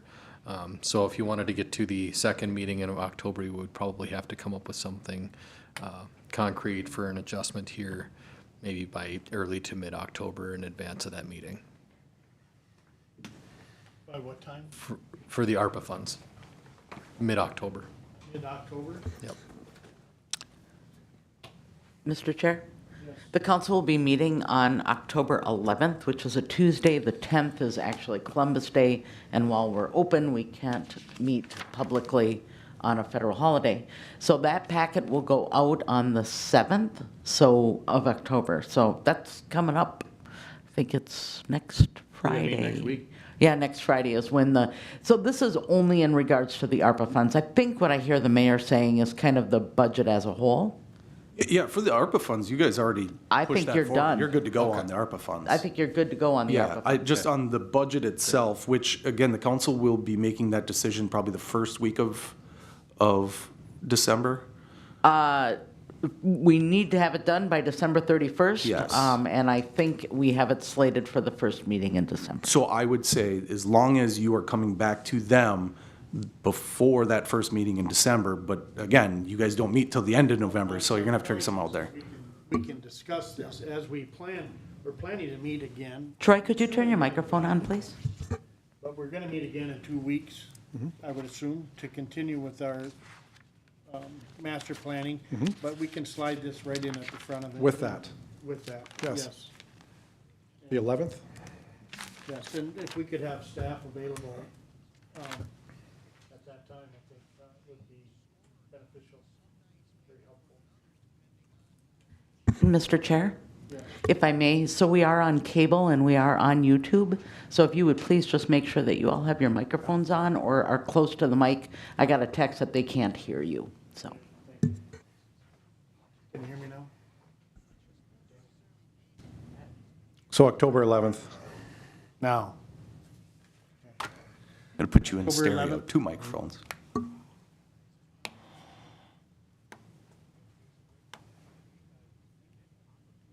Okay. I just have to say, after my 11-ish years of being on this thing, finally, we're getting past 1980 technology and taking credit cards. It's been tried for the last 11 years to push it. People don't carry cash. So thank you to all the people that looked forward to this 11 years ago. We need to have any further discussion on this. I think we just move this forward to our next special meeting. Andrew? Just one thing about the concessions. Katie, if you would have time this fall to just kind of do an analysis like you did last year of these things sold well, these things didn't. Can we pare down the inventory at all? That would be maybe just a way to save on some of the costs next year.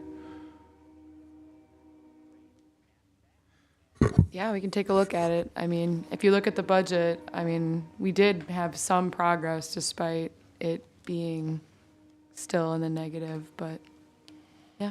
We can still look at it every year. Cool, thank you. And now swiping that card is gonna add profits. People don't carry 80 cents in their pocket anymore. That's all I got. All right. Oh, geez, me again? Okay. MLT Park project update. Oh, okay, there we go. That one. MLT Park Project Update. Director Dean. Yes, sir, Mr. Chair. So in here, you can see the memo that was prepared by WSB. If you've been out there, you've seen we've gotten at least some pavement on the street, so we're able to traverse some people out there, at least for the buses anyway, to get by back and forth. We've been getting some of the structures completed now. The river overlook structure is completed. We get some of the foundation slabs and stuff over at the amphitheater and the learning slab, or the learning center, and then the restroom has been started to move forward with getting some of that block built and utilities put in there. So we have the play area was completed, as well as some of the electrical items. I believe Monday they received a lot of their structural items finally. It took them a couple weeks of delay, but they did get some of their structural stuff over there for the amphitheater. So the crane is on site now, and they're at least able to start moving that forward a little bit. I know that was kind of holding a lot of different things back, but with that, they'll continue to progress. As of what's coming up, they still have to work on the kayak launch that hasn't really gotten started. Continuing to build up those buildings, like I mentioned, the amphitheater now, the structural stuff that can actually start going up vertically. Continue pouring different spots of concrete here and there as they can. Obviously, they're going to avoid where the crane is. And then whatever they need to do to stabilize the site after they're all completed with what their work is this year, and stabilize it for the winter until they can do something more proper for turf establishment next year. And we'll talk a little bit more about that with the change order here in a little bit. But as of right now, we had the total cost with the 6 change orders, the 2 contract amendments. As of right now, the project funds remaining are amounting to about $560,000. As of right now, the project schedule is kind of listed here as well in the packet. May be slightly delayed again because of the structural items that did not get delayed or did not get delivered as expected. So like we mentioned, we're talking about completion in November rather than October. Something they've also mentioned, and most likely is probably in the best interest, is we'll likely not have any turf establishment done this fall. Most of that will end up happening mostly in the spring, at least for most of the flat work areas. So with that, I'll turn it over to any questions on that one. I just have one with the landscaping. Without the turf, is there potential for a loss of a lot of grading, a lot of soil erosion over the winter and into the spring? So as of for like the big slopes, those have all been blanketed, seeded and blanketed. So those should hold up plenty fine throughout the winter. As of for the kind of the flatter areas, their intention would be to hydromulch everything, so that way it kind of holds itself together. Now, you know, a really big gully wash or rain event, you don't know if that'll wash that out, and you'll find some spots where you get heavier rain than other spots. So those might have to be repaired in the spring, but generally it should be stabilized before the winter. And overall, the site's been holding up pretty well, even before they got any sort of seeding done. Comments, questions, concerns? Anyone?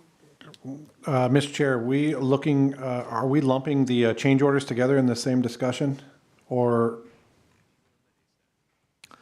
For the change orders 7 and 8 as listed on here, Yep. we can move right into it if you guys don't have any other questions on the. Oh, sorry, I kind of thought we were gravitating that way, so I apologize if we weren't. Yeah, I think that makes sense. With that, so change order number 7, this is the sod substitution. We referenced it a little bit earlier. The contractor came up with a recommendation. They were concerned with the likely utilization of the park during the summer season of 2023.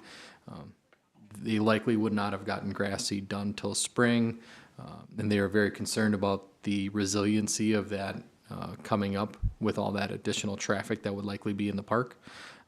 So what they are recommending is the replacement of sod in the irrigated areas of the park. This would be between the generally the amphitheater to the learning center, and they would replace those areas with sod instead of the seed and mulch.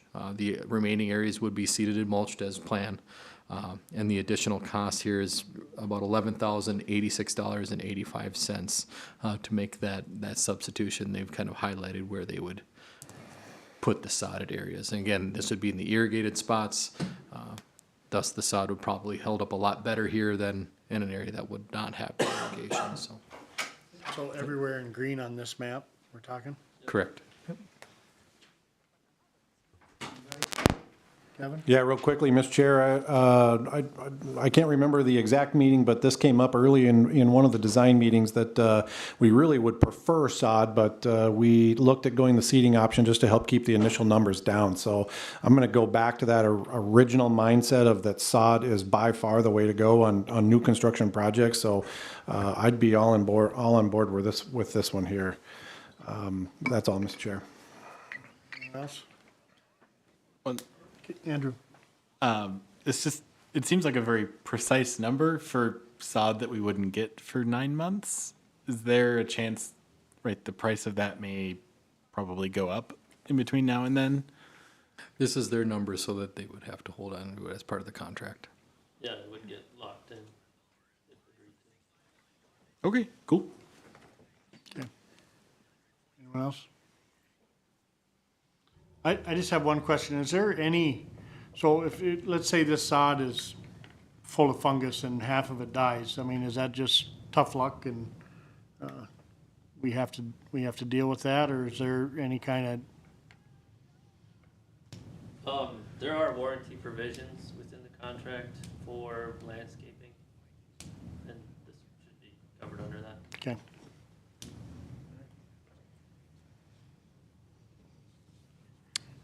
I'll make a motion to approve the change order number 7, the amount of $11,086.85 for substitution of sod in irrigated areas of the park. We have a motion, do we have a second? Second. Any further discussion? None being heard, all in favor? Aye. Opposed, same sign. None being heard, motion carries.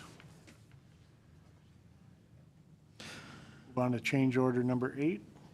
Yes, sir, and just to clarify, this isn't necessarily a change order. This is actually more of a contract amendment to WSB's contract, as TWM was a sub-consultant to them. So this is structural engineering work that TWM Architecture had to do when the restroom structure was changed to a block-built structure. They had to redesign the foundation. So they had to incur those costs previously at $2,400, and you can see the invoice included with your packet that they have submitted to us for those structural engineering services. Any comments?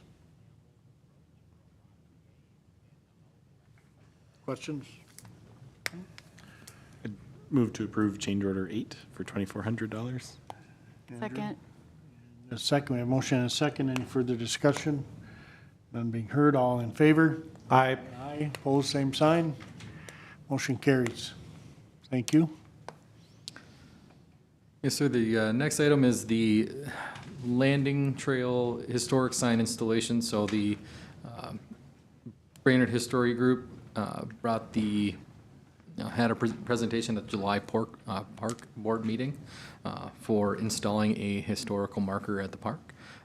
We don't have a typical standard for these designs for the sign itself in our design standards.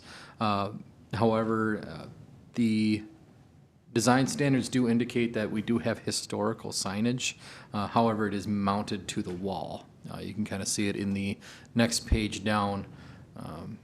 That is in the design standards, kind of indicating historical signage in that, I don't know, we'll call it 6-sheet frame.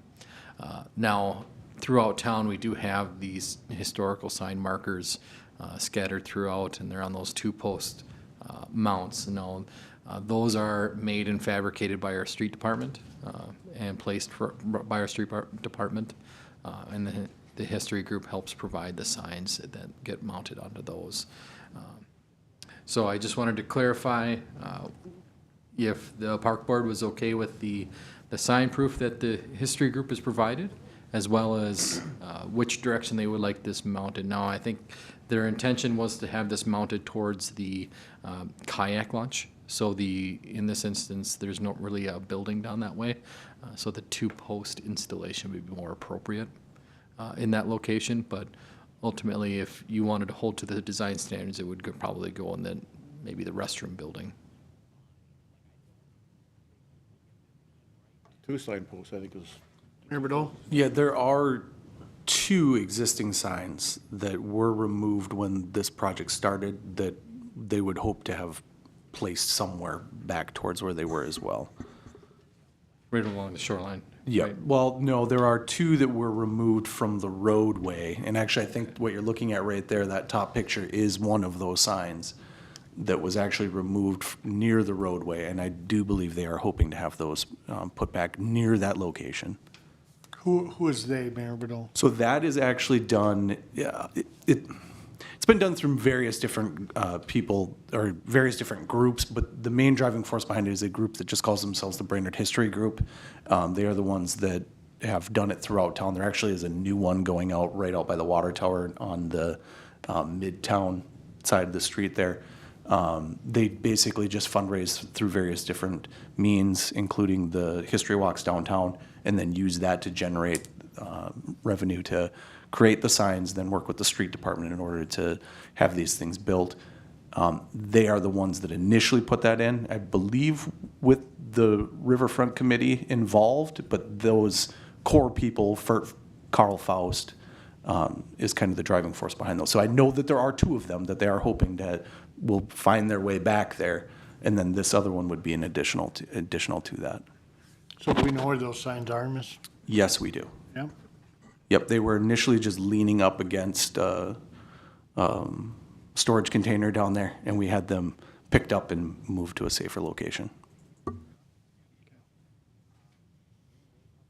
So we're looking for a motion on an option and a location.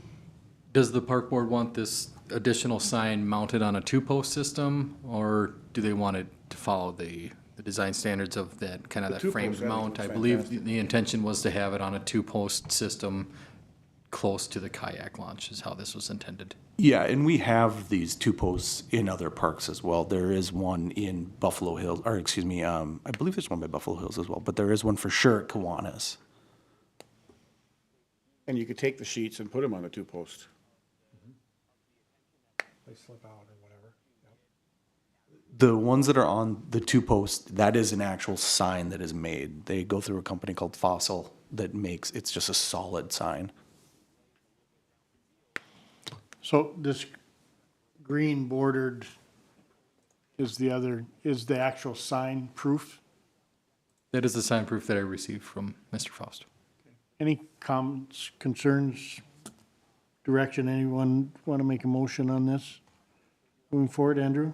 I guess my one concern is memorializing URLs on printed things. If the URL changes, now we have a plaque that is broken in our park. Well, broken, right? The link doesn't go anywhere.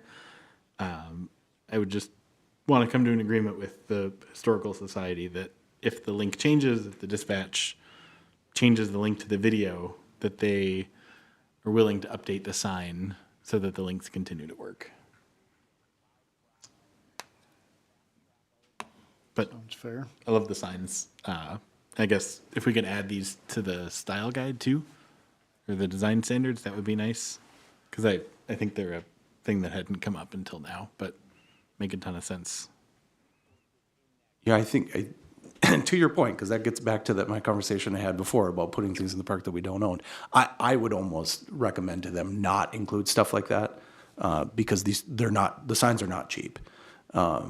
So if they're including that stuff, which I know that they have been, if it does break, you are absolutely correct that then you have a sign that doesn't go anywhere, and replacing of it is multiple hundreds of dollars in order to do it.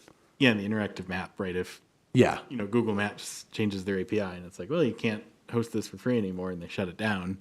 that is a very valid point.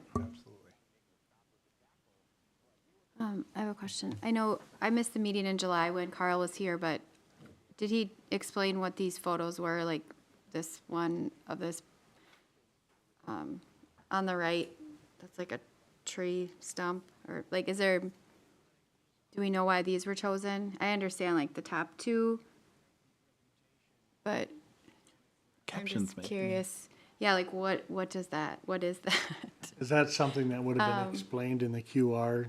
by Maybe, scanning it? but like, I'm just like, if that's one of the photos, like, I don't know. I always like to read these when I go places, but also it's kind of, there's like a lot of words. There's just like a lot to read, and then those photos are just kind of confusing to me, but I don't know if did he explain it when he came in July? I missed that one as well. It was conceptual. He wanted a photo or a sign like this. I think more or less just showing how low the river is. Okay. So there was at one point a crossing there. It was a ferry crossing there, a steamboat landing. So I'm assuming that that has something to do with it, but I can't confirm that with her. That's the sign. It gets you to be like, what is that? I better click on and see. Yeah, well, click on it before it goes away. Clicking. So yeah, maybe just, if we're giving him feedback and we're not doing the QR code, then we might just want some explanations of what that is. I would agree. If we're gonna decide not to do the QR code, then we should have something explaining what. Or at least having language in there that says, if you're going to include QR codes, when the QR code no longer works, then you need to replace it. I completely support that.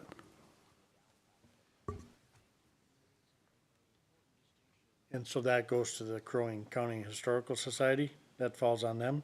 No? So the group, and actually you can see in the bottom corner there, it says funding for this sign was supported by the Brainerd Community Action Community Empowerment Fund. A part of what they received was some funding through Community Action, through a grant process that we have, but they are their own little group that Community Action holds, Community Actions acts as their fiscal sponsor.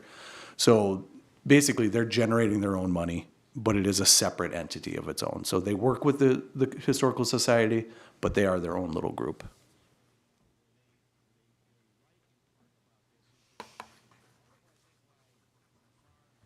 They paid for this sign if it's approved? Yes, yeah, they would pay for that through their own funds.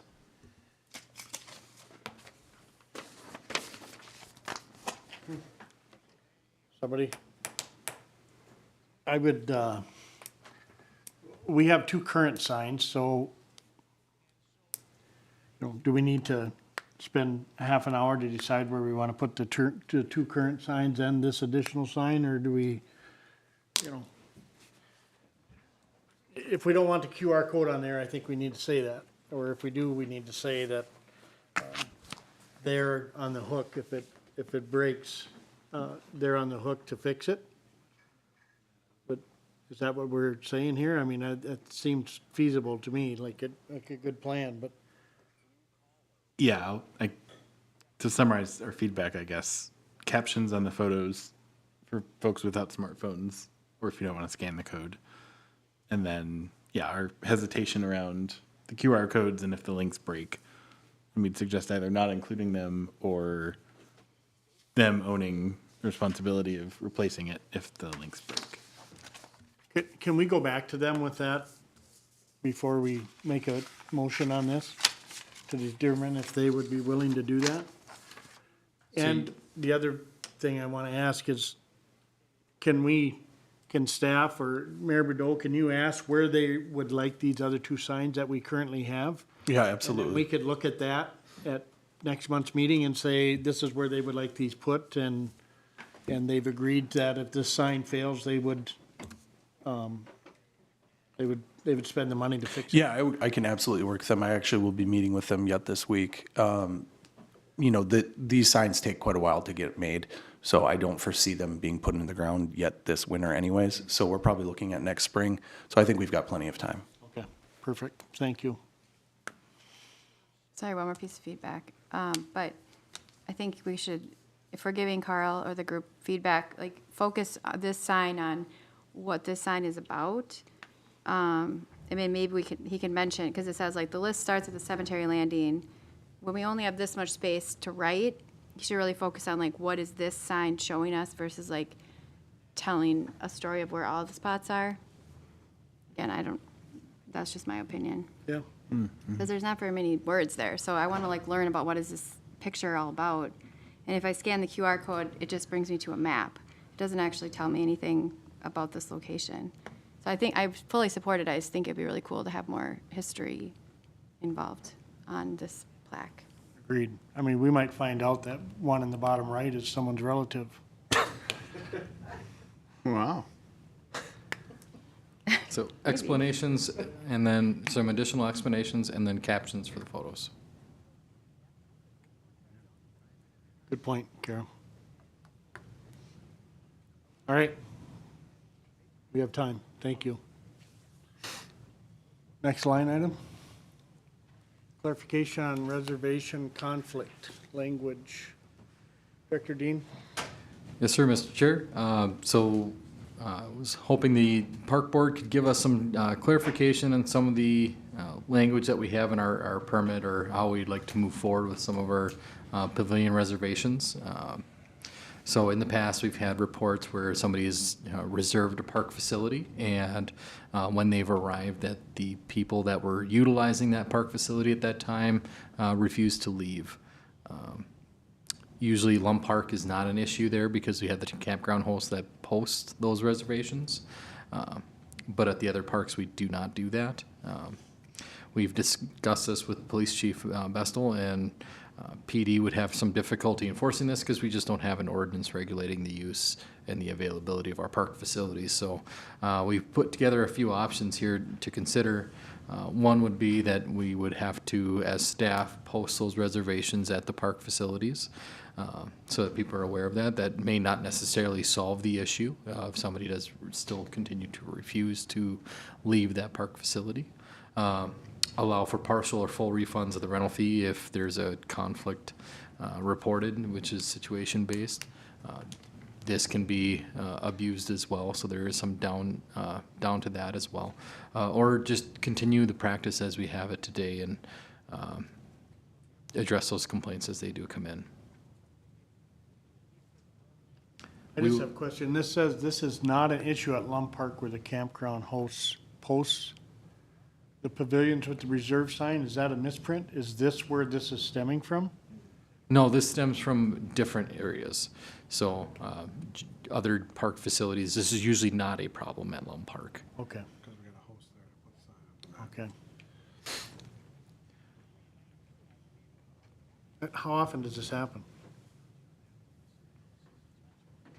It does not happen often, but we've had a few instances over the years, and we had Troy Maintenance make signs for all the other pavilions at all the other parks that state do not set up for an event here unless you have checked with the department for availability, because they can be reserved for exclusive use and those people pay a rental fee. Does that seem to have worked? Those signs are still there now? Yes, we put up new ones, I believe, didn't we, Troy, for the, Yeah, the other ones were getting a little old and weathered, so we, but we added to Gregory and Memorial, and yeah, all the pavilions. all the pavilions do have those signs. The reason it came up, I approached Mr. Dean and asked if there was, if I could tell the renters if it was okay for them to call the police if somebody was in there that they refused to leave. You know, because they have a signed permit, they're told to have that permit with them, but some people you can't, some people are just rude. So it's not an often issue, but it has come up. So you're asking to post these schedules at locations where they currently aren't to help prevent this in the future at If other that's the locations? direction. And hopefully that would help if somebody can see that it is reserved for that day, or see that schedule. But like I said, there's no guarantee that they would leave. Pretty minimal cost, I'm assuming. Staff time. It would be a little bit difficult for the staff to have to make sure that they get out every day, but since we are going out there regularly to check things like garbages and stuff, we So this would be updated daily? As often as the reservations are. Currently, we do weekly schedules that I communicate with Troy for the pavilion rentals. Is it just a sheet of paper? I mean, what is it? We would not post what we use currently. Well, for one thing, we have a whole new software now, starting right now, so I don't know what is going to be produced from that software for schedules. But it can change. It can change often. I get cancellations, I get last-minute reservations. Oh, we want to get married this Saturday at Gregory. Okay. So, I mean, it happens continuously. We had 77 non-Lum Park reservations in the last year, so, I mean, there's a lot of reservations in the park. And I don't know what the answer is. Thank you, Kim. Kevin? In my opinion, just hearing what I'm hearing, if we already have a sign up in these buildings that say if somebody has a reservation, they get first use of it, and people read that and still choose to stay, I don't know that us putting up a reservation sign is going to change the behavior either. They may say, well, we saw it, but we're here first, whatever. So my leaning here is, as opposed to staff having to go out, put these up daily, and then take them back down, because then hypothetically the staff, so it's 2 trips back and forth. Maybe we talk to James a little bit about this and just how difficult it would be just to make a quick ordinance change. I do a little work on that side of the city, and I think we could give Mr. Bestel some teeth in this situation if that's what he's after. Katie? I just wanted to bring up the new software will be accessible publicly to see if there's a reservation. So you'll be able to see on the public side if it's reserved or not also. Just something to note. I think in lieu of just saving some labor costs, that's the way that we should go with it. And if changing an ordinance, it gives the PD some teeth to this, I think it'd be great, Mayor Bedole. Yeah, 2 things. I want to follow up with what Kevin said, but I know we just made new signs, but it would probably be a good idea to just add that information to the sign itself so that it just says, here's where you can look up the actual reservations. But to Kevin's point, this is the second thing I've heard from our police department about activity in the park and their ability to police it. And so I think that this is a conversation that needs to happen in terms of ordinances. We need to make sure that we have the ability to police our parks. And so considering this is the second time in the last month that I've heard similar language, I think that this is something that should go before either the council or the Planning and Zoning Commission to see what type of ordinances need to be drawn up. What are the defects in our system that we have? So it may not be a terrible idea for you as a park board to request that.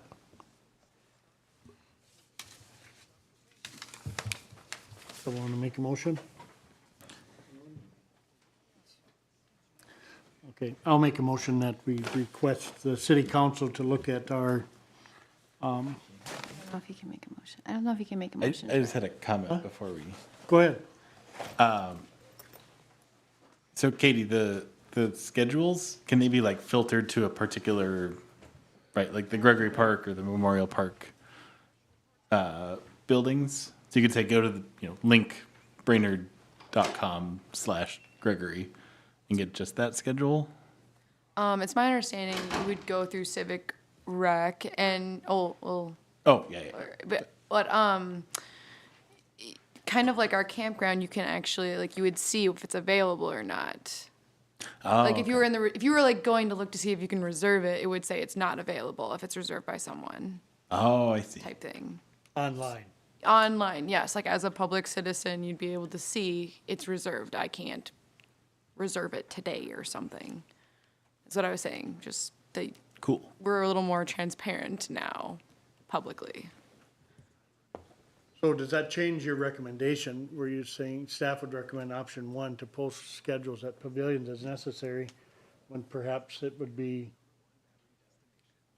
do we still want to do that if they can look at this online? We can adjust the existing signage to include the link on where to go to see those schedules. Okay. So we want to I'll make a motion to approve option 3 then, but adding the website to the signage that's already there? I think that would cover it. Right? Yes. I don't know. That was my motion. You guys can. I like it, I'll second it. Okay, we have a motion and a second. Okay, Andrew? I'd want to amend it to ask the city council for, I guess, a review of how we could enforce reservations in the park. Okay, do you want to amend that, Kara, to say what Andrew said? He can just do the. Can I interject one thing? Not just specifically the reservations, just enforcement of ordinances within the park in general. What was the other incident? Just, there's been other instances. But not like reservation. No, not reservation. Just, there's been this is the second conversation involving the policing within the parks. And so just from a city standpoint, evidently we need to take a look at that. Kim, you got all that? No? Should we do two different motions? two separate items you're talking about. Okay, so the first one is make a motion to approve option 3 with the change in adding the website to the signs that are already in the parks, or reprinting, whatever you need to do to make that happen. Okay. Okay, we have a motion. I'll second that again. And a second. All in favor? Aye. Aye. Opposed, same sign, motion carries. So the second issue Move is to, something that we even need to vote on. I don't think you need to vote on anything. This is just something, I mean, can you and/or Jennifer bring this to the city council and Yeah. something that we have to make a motion on? I don't think you need to make an actual motion. I think you just need to make the request. I think it's better coming from you than it is just myself saying, hey, the park board thinks this. It's better to have that language come from you that you are requesting that they take a look at it. Can we do that informally to you guys in this format? You can do that right now. You can just say that as a group, I think. I don't think you necessarily, Jennifer, do you think you need a motion for that? I do not think I need a motion for that. I will follow up with this with the police chief and then have that discussion. Perfect. thank you. Appreciate it. Go team. Okay. I don't have anything with me here, so I don't know what the next line item is. Lum Yes, sir. Park. The campground Lum host. Park Campground Host Agreement Okay. for 2023. So we had William and Teresa, they were campground hosts for 2022. They requested that they would be able to return for 2023. We felt that they did a really great job for us out there, and we'd like to continue to have them on board with us for 2023. So right now, we are recommending that we approve the agreement with William and Teresa as presented in the packet. Comments, questions, concerns? Did anybody have any differences or difficulties at all with them at all, or? Troy, Katie, Kim? Sounds like they did a, Bill and job. Teresa were fantastic, kept really good eyes on the campground, and, yeah, nothing but good. cool. Ditto. Perfect. This makes it easy. So we don't need a motion, we just thumbs Oh, up it, or? I think we do need a motion, but I mean, it's, Move to approve the host agreement with William and Teresa. okay, we have a motion by Andrew to continue, renew, Second. second by Tim. I have a comment quick. Do we ever want them to stay past October 1st? Or is that when we turn the water off? Is that why we have them end that weekend? Yeah, it's usually, Okay. I usually like to have it shut down by then. Okay, great, yeah. I was just curious. A lot of times we will turn the water off, just supply electricity for a lot of these campuses to supply their own water. As far as needing a host there, I mean, what do you think, Kim? I post the sites in October once they're gone, because they have to winterize their unit too and get it out of there. And the water amenities, all the reservations, and we do have a lot in October, but they're advised that those amenities can be turned off at any time, and I let them know in advance when they are. And going forward with the new software, effective next year from October 1 through April 30th, we're just going to tell them that it's not available and the off-season rate will apply. if the water's on for a few days, either way in there, it just makes it easier for Troy to know that all the campers are aware that those amenities aren't available October 1 through April 30th. We always keep electric and Wi-Fi on through October 31st. Okay. Okay. Keep going. All right, we have a motion and a second. Any further discussion? All in favor? Aye. Aye. Opposed, same sign. Motion carries. Thank you. Yes, sir. The next item is a discussion on the Kiwanis Fishing Pier. So just to kind of reiterate, we had a little bit of a discussion last month about this at the Arpa projects discussion about that fishing pier and the challenges that we've been presented with that. I presented that the DNR is no longer willing to help us with that fishing pier. I noticed here that they've recently had some issues with damages to their boat helping other people. So they are less inclined to help us with theirs, with their boat. So it is something that we'll have to consider moving forward if we want to continue to maintain that fishing pier. They don't recommend this fishing pier in the location that it's at. They feel it's rather exposed to debris floating down the river, as well as the high water levels makes it very difficult for that to be sustainable. When the river does come up a few feet, it's not too big of a deal, but some of the very high water marks that we've seen the last few years can really expose that fishing pier. So in here, I did put in kind of a rough estimate of every time that fishing pier has to be pulled out to be repaired is generally around the cost of about $8,000 plus.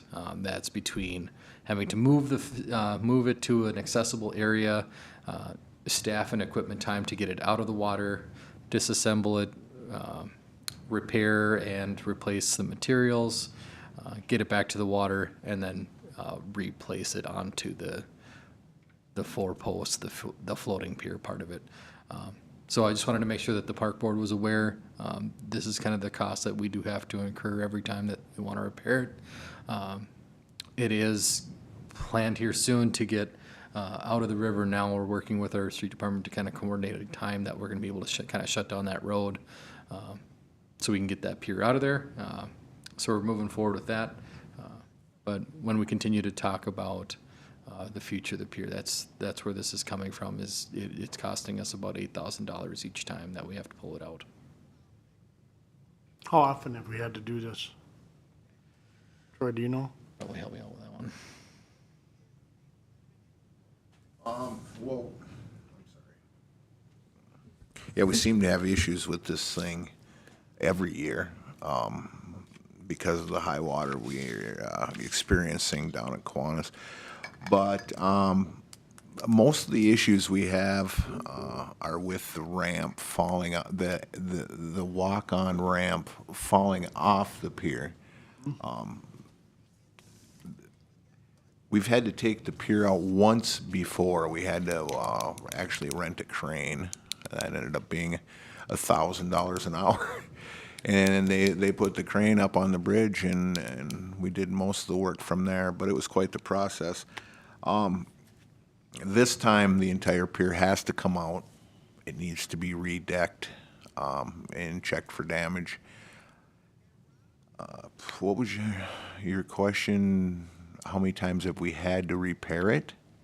Many times. None to this extent, other than lifting it up with the Not to this crane. extent, but like I said, the DNR, to have a floating dock and a pier like that, you're not supposed to have more than 1 or 2, 3 feet max fluctuation in the water levels. And over the last handful of years, we've been experiencing roughly anywhere from 11 to 13 feet. And the pier, just the ramp and the pier and the telescoping poles that we put in it just can't handle that kind of fluctuation. It's just not made for that. So my question was, one, moving this to a different location on the river around the bend, opposite side, access to it is very difficult. And, you know, being on the side of the river it's on, it's gonna get, I mean, you look and you see what's along that riverbank around that corner with all the trees that come down that river. You know, and I get that. And so I'm looking at this, I'm thinking, is there a better option for a fishing pier and maybe not a floating pier? And maybe, because we're talking about clearing that section of the river out so we have better access. And I think we need to look at that whole process and say, is there a better location somewhere for this pier with less aggressive water, you know, in other words, not a river. And, you know, the only one I can think of is Lum Park, but, you know, is there room for this somewhere in the Lum Park area? Or, you know, before we even fix it, do we want to look at what, you know, where are we going to put this if we fix this? Because, and I'm not saying let's not fix it, but I think we need to be looking at what do we do with this thing moving forward, and what are we going to do with that section of the river? You know, is it just as easy to access that river if we clear out that section of river just to access it from the riverbank? Or this is huge expense. You've got calls for me a few times this year on weekends about. Yeah, it's that understandable. pier. I mean, it's nice to know if people think that it broke loose. In this particular instance, we did that on purpose. Yeah. But Jesse also had a good idea about putting, if you really want a pier there, you know, drive some pilings and put a permanent pier above the high water line. Yes. And that way you won't have to worry about the telescoping part of it. You won't have to worry about deadheads taking it out, ice flows. The river necks down underneath that bridge, so we got a pretty strong current there, and that's why we end up with a lot of tree, ice, Yes. things that are always taking the poles out and making them and pulling it out of place constantly. And we don't have access to a motor, Right. you know, big enough to keep repositioning that thing. Right. Or a crane. Yeah, well, you don't want to spend that every year, but Well, that's where we're at. It's a fantastic pier.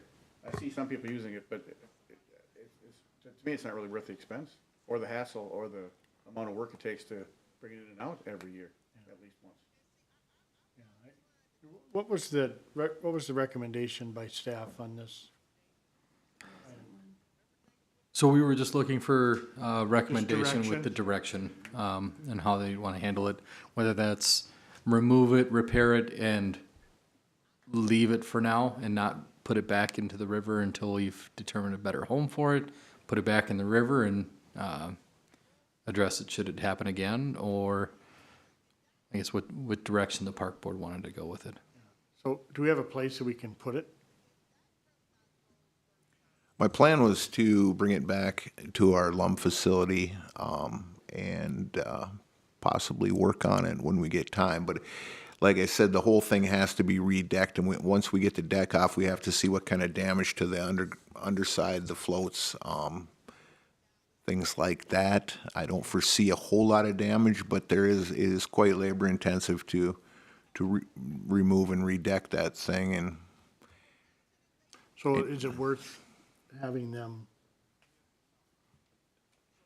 It seems like it'd be best to take the deck off and review it and then let us know what your recommendation is with that pier, what it's gonna cost to fix it, and then where do we want it? And what would be your recommendation as to where we put it? Perhaps maybe another spot other than the river. And that was the exact same thing I was thinking, was maybe a permanent pier there or nothing at all. If we open that area up, maybe it's just gonna be accessible to be able to fish from there without it. I don't know, but yeah, we do have that walking path that goes down under the bridge, and we do have numerous people that fish down under the bridge off the rocks. and I was thinking, because we're looking at clearing that whole area of the river. And then, you know, what is that gonna look like then, and, you know, what kind of access, and then, you know, I think we can look at, you know, is it worth putting a permanent pier? I don't know, I'm just speaking, you guys tell me what you think, but it doesn't seem feasible to just throw a bunch of money at this thing and throw it back in there. Especially knowing that we have some different plans for that area of the river. It would be prudent, I think, to look at, see what it's gonna cost to fix it, and where else could we put this thing if we decide to. Yeah, what I was thinking when I read it was, yeah, I don't want to, I don't think I want to put it back in there, but we're talking about also doing the campground thing, or like around Boom Lake. I don't know, could we do 2 piers in that lake? I mean, if it was even usable, but that was like my thought too, because then I'm like, we're just going to utilize it at the same park, kind of, but kind of stay away from the actual river unless it was a permanent structure, because otherwise it's just going to keep happening, and then it would, like you guys said, we don't have the equipment, but, or maybe we utilize that pier to fix the other pier, in that one that's in Boom Lake. I don't know if that one's broken, but I feel like we always have stuff with that, don't we? Or is it totally 2 different things? I'd have to take a few measurements, but I do believe, see, the pier that we're removing is in 2 20-foot sections. Okay. And I believe it's the same material that the Boom Lake Pier is manufactured. I think they're the same components, so we could, in theory, add, and I know the Kiwanis Club has always wanted to add length to the one that's in the Boom Lake. Oh, sure. Yeah. To try to get out into a little deeper water, or we could maybe split it in half and make the Lum Park Pier, you know, another 20 foot longer, and the Boom Lake one a little longer. Yeah. We do have quite a bit of fluctuation in the Boom Lake also. I don't know if you've seen it, like, you know how ramped down it is right now because the water is low. Well, earlier this summer it was perfectly straight because of the high water, and that's just one of the things you have to deal with the fluctuation down in Kiwanis Park. I would say I wouldn't want to put it back in either. I wouldn't recommend putting it back in the riverside, but once we look at it, I think Jesse drew up a estimate of the materials and man hours it would take to actually redeck it, and then maybe we could look at enhancing the 2 other piers we have. Yeah, could we get costs associated with doing either and or both of those with that pier? Like adding to the Lum Park Pier and or adding to the Boone Park Pier with that current structure? I think it helps us make a decision on what to do with that structure if we know, if we have some, you know, some general costs of what that might look like. Yeah, I would like to make sure they're the same width and look at them, like you said, take the deck off because it needs to go anyway. Take a closer look at the underside. If we need to replace a few floats, you know, it can get expensive. Sure. So yeah, we'll get it out of Kiwanis. We'll take it back to the shop, and when we get a chance, we'll start peeling the deck off and stuff, and take a little closer look at it, and we'll give you some more information later. Awesome. Cool, thank you. Good bonfire if you had to. Well, I'll have a lot of extra wood. It's nice and dry. Thank you. Is that enough direction? Okay, thank you. So now we're here. Okay. Yeah, field park banner remediation. Yes, sir. So this is kind of part of our typical annual work here that we review the banners over there at Memorial as well as all the park facilities. We had a few photos here that kind of show some of the damaged banners that you can see. So Katie does every fall do review these, see if there's ones that are repairable, salvageable, that we can any like holes or rivets that have been ripped out that, you know, can we salvage and find a way to make them last. And if they're too tattered and worn that we can't salvage them anymore or faded to the point where they're just not readable, looking at removing and notifying it. And I believe Katie mentioned that some of them have already provided new banners for next year too. So essentially, we're just looking for direction that this is giving staff the recommendation to go ahead and remediate what we can and repair what we can. But letting those ones know that if we can't repair them, that we'll have to look at replacement. And the advertisers are putting their own banners in, correct? I mean, they're bringing their own banners over?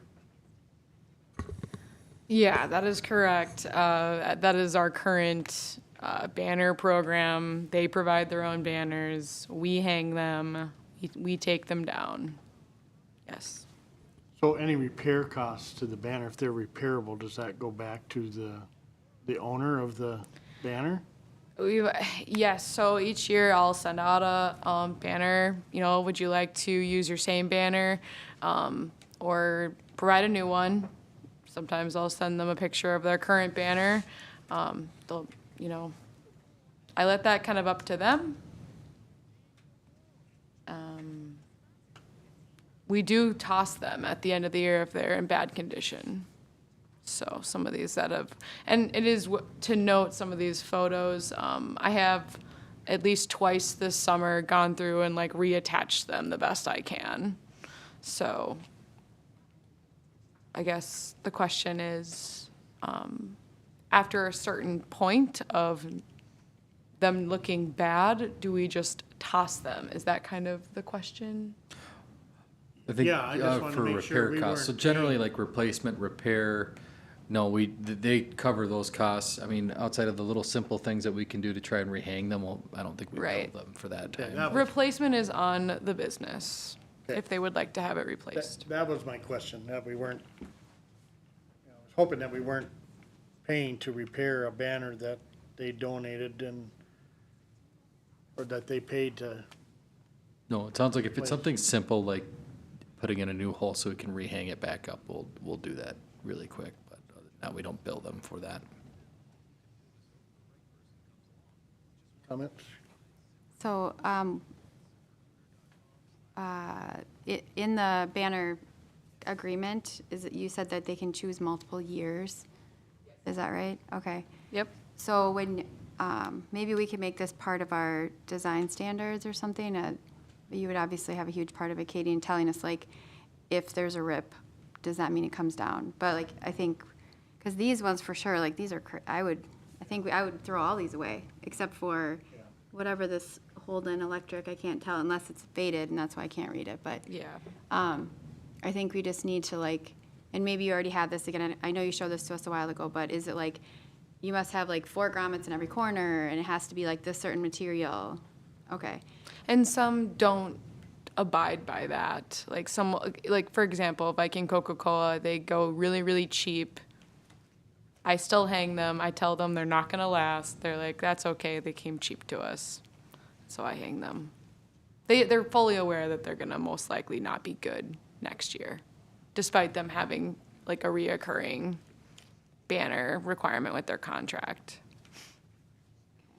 And I guess I would do it the best, I would make it really simple for you guys and like not have any staff time ever, except for if it's like a grommet, that's super easy to like punch through. But otherwise, if their banner rips in half because there's a storm, I don't know, you just say, hey, it was damaged, can you get us a new banner? Or, like, it just needs to be very cut and dry so there's not any time spent or stress or like, if Coca-Cola, maybe they need to give us 4 banners because we know their Coke one is gonna break after a month, or like, I don't know. I'm just like make it really clear cut, if that's possible with your vendors. I know we want the money. Like, I understand it's the way we make money too, so we don't want it to be difficult, but then we're not having to question if we should take down Advantage's banner because it's ripping at the bottom. Katie, is this different than what we've done in the past, what you're asking to do? The recommended action? Is No. that different than what we've done No, before? this is typical practice. We want to make sure that the park board is aware that there are a handful of ones that we're going to look at removing and looking for replacements from those sponsors. So no, it is not out of our typical. But if park board wants to make a change, like you mentioned, Kara, to how we administer that program, that is something that we would look for your direction. But as of right now, the recommendation is kind of generally what our current practice is, and we're just making sure that the board is aware that there is a handful of those banners that are likely going to come down because of damage. I think anything that looks like that on our fences needs to come down. And, I mean, do you foresee this action, the recommended action, having any negative impact on the amount of income revenue that you create from this? Kitty, we had anybody have issue with us having to take down a banner? Or they've been pretty accepting? Yeah, you have to notify them. That's the only thing. So like best case scenario, if we have a banner that blows off or it rips in half or, it's tethered, like the one on the far bottom right is McDonald's and that one looks really bad in general. In my perfect world, Scott, who works on those fields, or one of our maintenance workers, would see that it looks horrible, takes it down, notifies me. I notify whoever purchased the banner saying your banner was taken down due to it not fitting our design standard or whatever you guys want to go by. If you would like to replace it, it's on you. Otherwise, it will not be rehung or something like that. But as of right now, I mean, if you look at these, it's not a good look. We obviously want it to look clean, sharp, being one of our fields, and it's kind of misrepresenting just right now what it Yeah, I looks think that's easy enough, just to say, your banner was damaged beyond repair. We can no longer hang it on the fence. If you'd like it to pay for a new one, we can do that. Otherwise, your banner has been destroyed. However you want to put that, but I don't see any problem with doing what they're asking. Kim? Katie, excuse me if I'm wrong, but doesn't your current letter and policy already state all of that? Yeah, I believe this was brought up by a park board member, and it was more just, it doesn't look good, and are we gonna do something about it? I don't know if these just haven't been taken down in a timely fashion type thing, so I honestly, I guess the more concern is that we take them down in a more timely fashion when they do not look good. I think that's, I think if we let them get to that point, that's too long. Well, customers have too much pride. They don't want their banner to look like that. Yeah. So more often, they don't even see it like that. They just know they drive by the park and don't even look at it because it's out there somewhere. And wait a minute, it's all tethered. Yeah.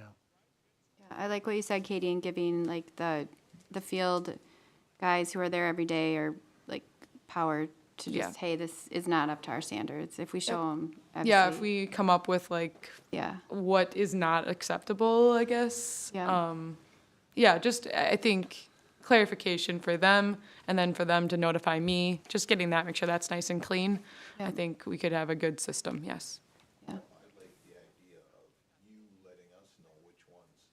I know. Because Well, you guys are a team. I know. We don't remove I know. Yeah. any of these signs without permission. Well, you So can to me, snap a if quick it's photo.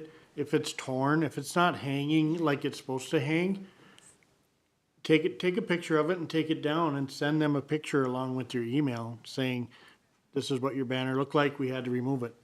I mean, a picture's worth 1,000 words, and, whoever makes that, if it's faded or torn, remove it, I think. Just have them give you a new banner every year, maybe two. Maybe there's like no carry forward. There's some that do last really well, and honestly, I would like to look at an option for some businesses to go through some of the really well-made banners, maybe because there are several that have lasted 4+ years now that they look flawless. Yeah. So that's just an opportunity for us to like maybe go with that if businesses don't want to go through the hassle of finding their own banner supplier, that we maybe go through some of the more successful ones. Those 2 big windstorms we had didn't help these banners at all this year. They were up, They were up like and a they week basically later. got destroyed, and then new holes got pumped in them, and she got them back up. Yeah. Till they look halfway decent. 2 weeks later, another 60-mile-an-hour wind come through. So Yeah. this year, They don't always look that bad. It's a nice opportunity to let them know, we have these other customers that use this type of banner that lasts this long, you know, so here's an option for you. Yeah. Otherwise, I mean, yeah, we can't, those look terrible. Yeah, so. Yeah, but maybe, I do think we should add it to the, whatever you decide, we need to then add to the design standard packet, I think, you know, like, Oh. just so we have it for the future, and then we can obviously approve it or whatever at one of our, another meeting, but I think that needs to be a page in there if it isn't already. Do you guys think? Yep. Yeah. Yes. So you decide what you're gonna do, what's gonna look best, and then can work on that, adding that to the packet. But design standards, we'd have to follow the coloring, right? Yeah, no kidding. You can't No. do the Smiles for Well- Jake thing. I mean, I think we'll have a design standard where the grommets go and stuff, and maybe the materials Or or just- whatever. Yeah, Oh, what even what a presentable outfield banner should look like Right. in a vague. Not handwritten, but yeah, I don't know. Rectangular. Yeah, rectangular, not like a ripped. circle, or, yeah, like those simple things, but Not faded. Yeah. not faded, yeah. Certain sizes, I don't know, Smiles for Jake looks smaller than Advantage. I don't know if there's like, they get to choose their size or what, but, or maybe that's just the. They pay the same amount. Like I said, sometimes it's just based off availability. I'm not gonna. Yeah. We Well, then want don't it to have be worry this about size, but that. You know, but whatever, just as long as it looks good.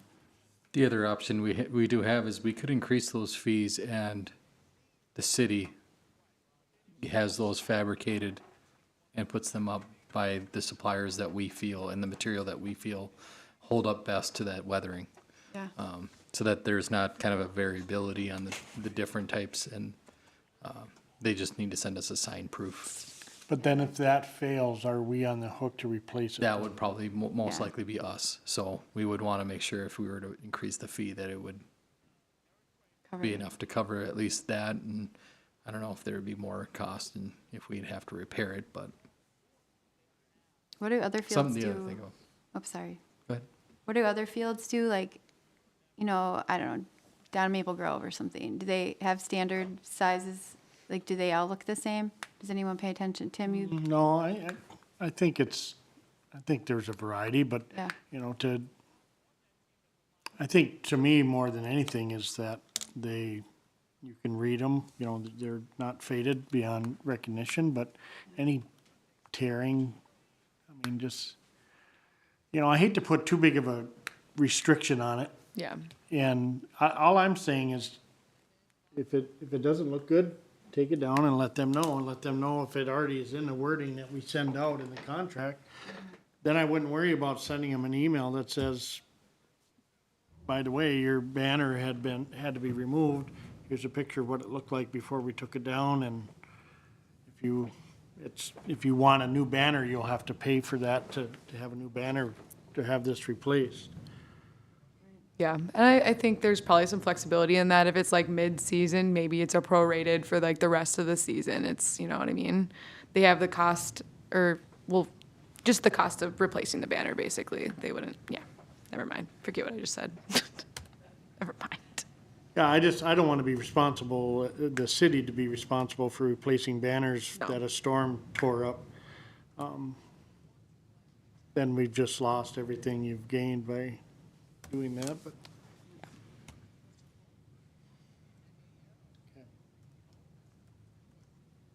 do we have one addition? Yeah. Yep. After that, it's staff reports. I'm not sure how much detail the board wants us to go into here. I do want to report that we are advertising for the administrative specialist role for Kim's retirement. We have received a ton of applicants already. I think we're up to just about 24 applicants for that role. And we're scheduling interviews next week. I've kind of set a goal with our HR to hopefully get the right candidate in place at least a few days ahead of Kim's retirement. It would be nice for that person to have a little overlap with her and just at least know where things are. So that's kind of what we're really trying to push, is try and get that person in that place. So we're pretty happy that we're getting so many applicants that we're got a good selection at least, and hopefully the interviews go really well and we have a lot of really great candidates. We did have one more addition. Remember we had this Oh, one? I apologize. Thank you. Brattle Yes. Brothers. Yes. The recommendation for the addition at Kiwanis Park Restroom and Pavilion, you'll see a couple of photos that were taken by Andy Basara. He is recommending that we look into replacing the door frames. We're already replacing the doors, I believe. He's requesting that we replace the door frames as well. He originally requested just the 2 door frames, as you see in the photos. They're pretty worn and rotted out.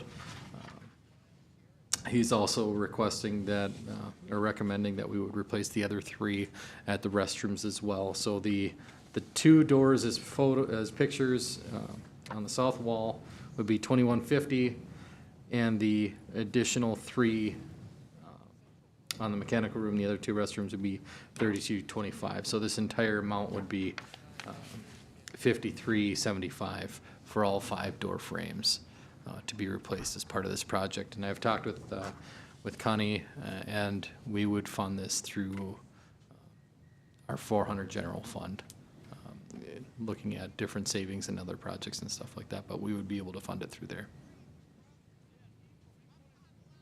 Is this something you staff could do? No, we would have Barada Brothers do it. Okay. As part of the project.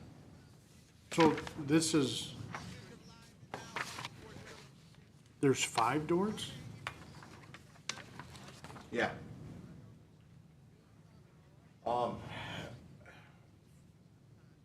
So 2 of the doors that go into the restrooms go directly in through the pavilion. Yep. Open end pavilion part of it, but then just right around the. Oh, on the wall, sides. There's some on the sides. And then the 5th one is in the middle, it's just for the mechanical room, underneath the pavilion, in between the 2 restroom doors. There's another door that, That's on the outside wall as well? underneath the pavilion, yes. Okay. So the other 2 doors are already in the, I mean, this looks Nope, like. that was from his original ask, was just those 2 doors. The 2 door frames, and now he's recommending the alternate as well, with the additional 3. Is this going to delay the project? I see that it takes, 15 to I don't know. 16 weeks. Yeah, and then if we do the frames, I guess it'll cut it down by, so I don't know, 10 to 12 weeks? This would, I think, accelerate the project, actually, Oh, with okay. replacing the door frames. I remember when I went through this park and we did our park survey. Yeah, they're really rough. Door frames are horrible then. Awful looking, yeah. So I don't know that we have any other option but to replace them. I mean, they're rough. So when you put new doors on a rotten door frame, it's like putting new wine in an old wineskin. And to Doesn't work clarify very well. timeline, the doors would not necessarily be here at the right time. I think they're still out December for the doors.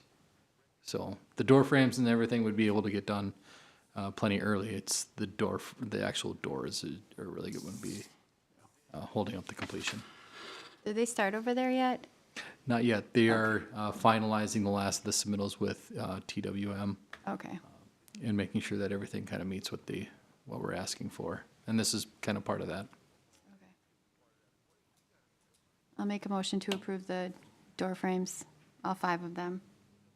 We have a motion, do we have a second? Second in shape. Second, any further discussion? None being heard, all in favor? Aye. Aye. Opposed, same sign, none being heard, motion carries. Thank you. Public forum. No one? Okay. Staff reports, you already gave some info, Mr. Dean. Are there any others? Maintenance report. Can I ask where the memorial plaque is? Is that at Memorial Park? Or was there a memorial That would be in plaque? Gregory. Okay, on the memorial tree wall okay, plaque. for- got it. Cool, okay.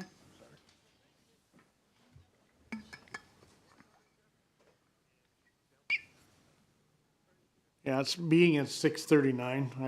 I'd not like to spend a lot of time on this, but whatever you deem important, jump into it. I know we have YMCA and community ed on here. Yeah, I just want you guys to review those as you're considering the budget for the contracts.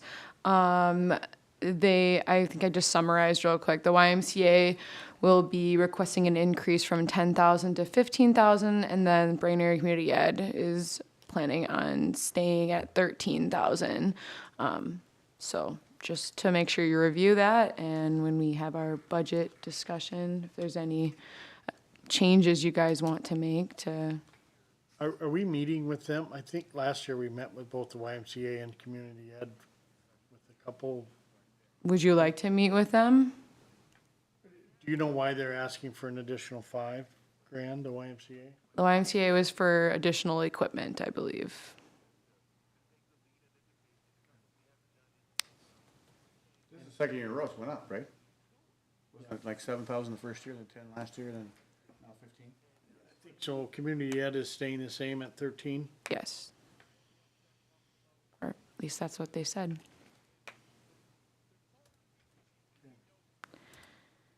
But their numbers are going up, so that's good. Yeah. For community ed's numbers are going up. Oh, I'm just looking at participation one. It must be, this is The the YMCA. part. I know YMCA is upwards, but I wouldn't be so skewed with the community eds due to them also looping in their football and soccer and spring tennis that don't take place on our in our facilities. So that, and then just also please note that some of their programming they did not have in our parks, like some of their t-ball and some of their fast pitch and some of their baseball and some rain situations they moved over to Baxter. So worth noting because I know Dave Badeau would have noted it if he was here. So.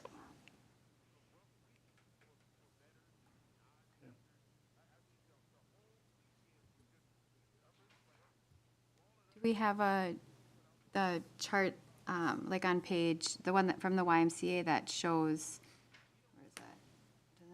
There's one, that has like the bar graph. Or, I mean, that's a pie chart. Do we have one of those from 21?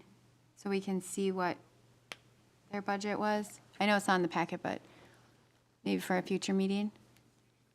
I know we requested a lot more budgetary information from them this year than we did in the past because that was something we were lacking. Yep, okay. So I don't know if they have that from 2021. I can always request it if that's something you'd like to compare. Whatever they gave us, I have I on the, thought yeah. they had something like this last I think they Drive. did somewhat. we've I don't know if got they some added reports, I think. So maybe just for a future meeting, since I know we're all tired, but it's nice to be able to like look and see the comparison. Agreed. Okay. What else we got?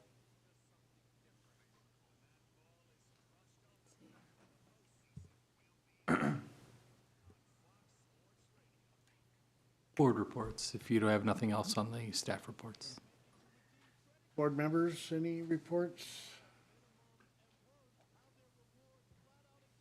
Two quick things for me. I know sandbirds are pernicious, but they're still pretty heavily present in Triangle Park. And then a lot of the bushes in Gregory that were cut down on Memorial Day. Still hoping to get some results for the BNNA who organized to pull those out and get them trimmed, just to kind of build that relationship since they want to help us maintain a park.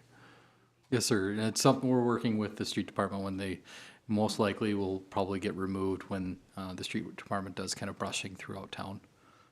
So that was kind of the plan, is when they had that time available with the equipment to do that brushing. Yep, and then the triangle burrs, I believe, they had the weed treatment go through there, I want to say it was like late August, if I remember right. So I was hoping that that was going to help with some of that issue.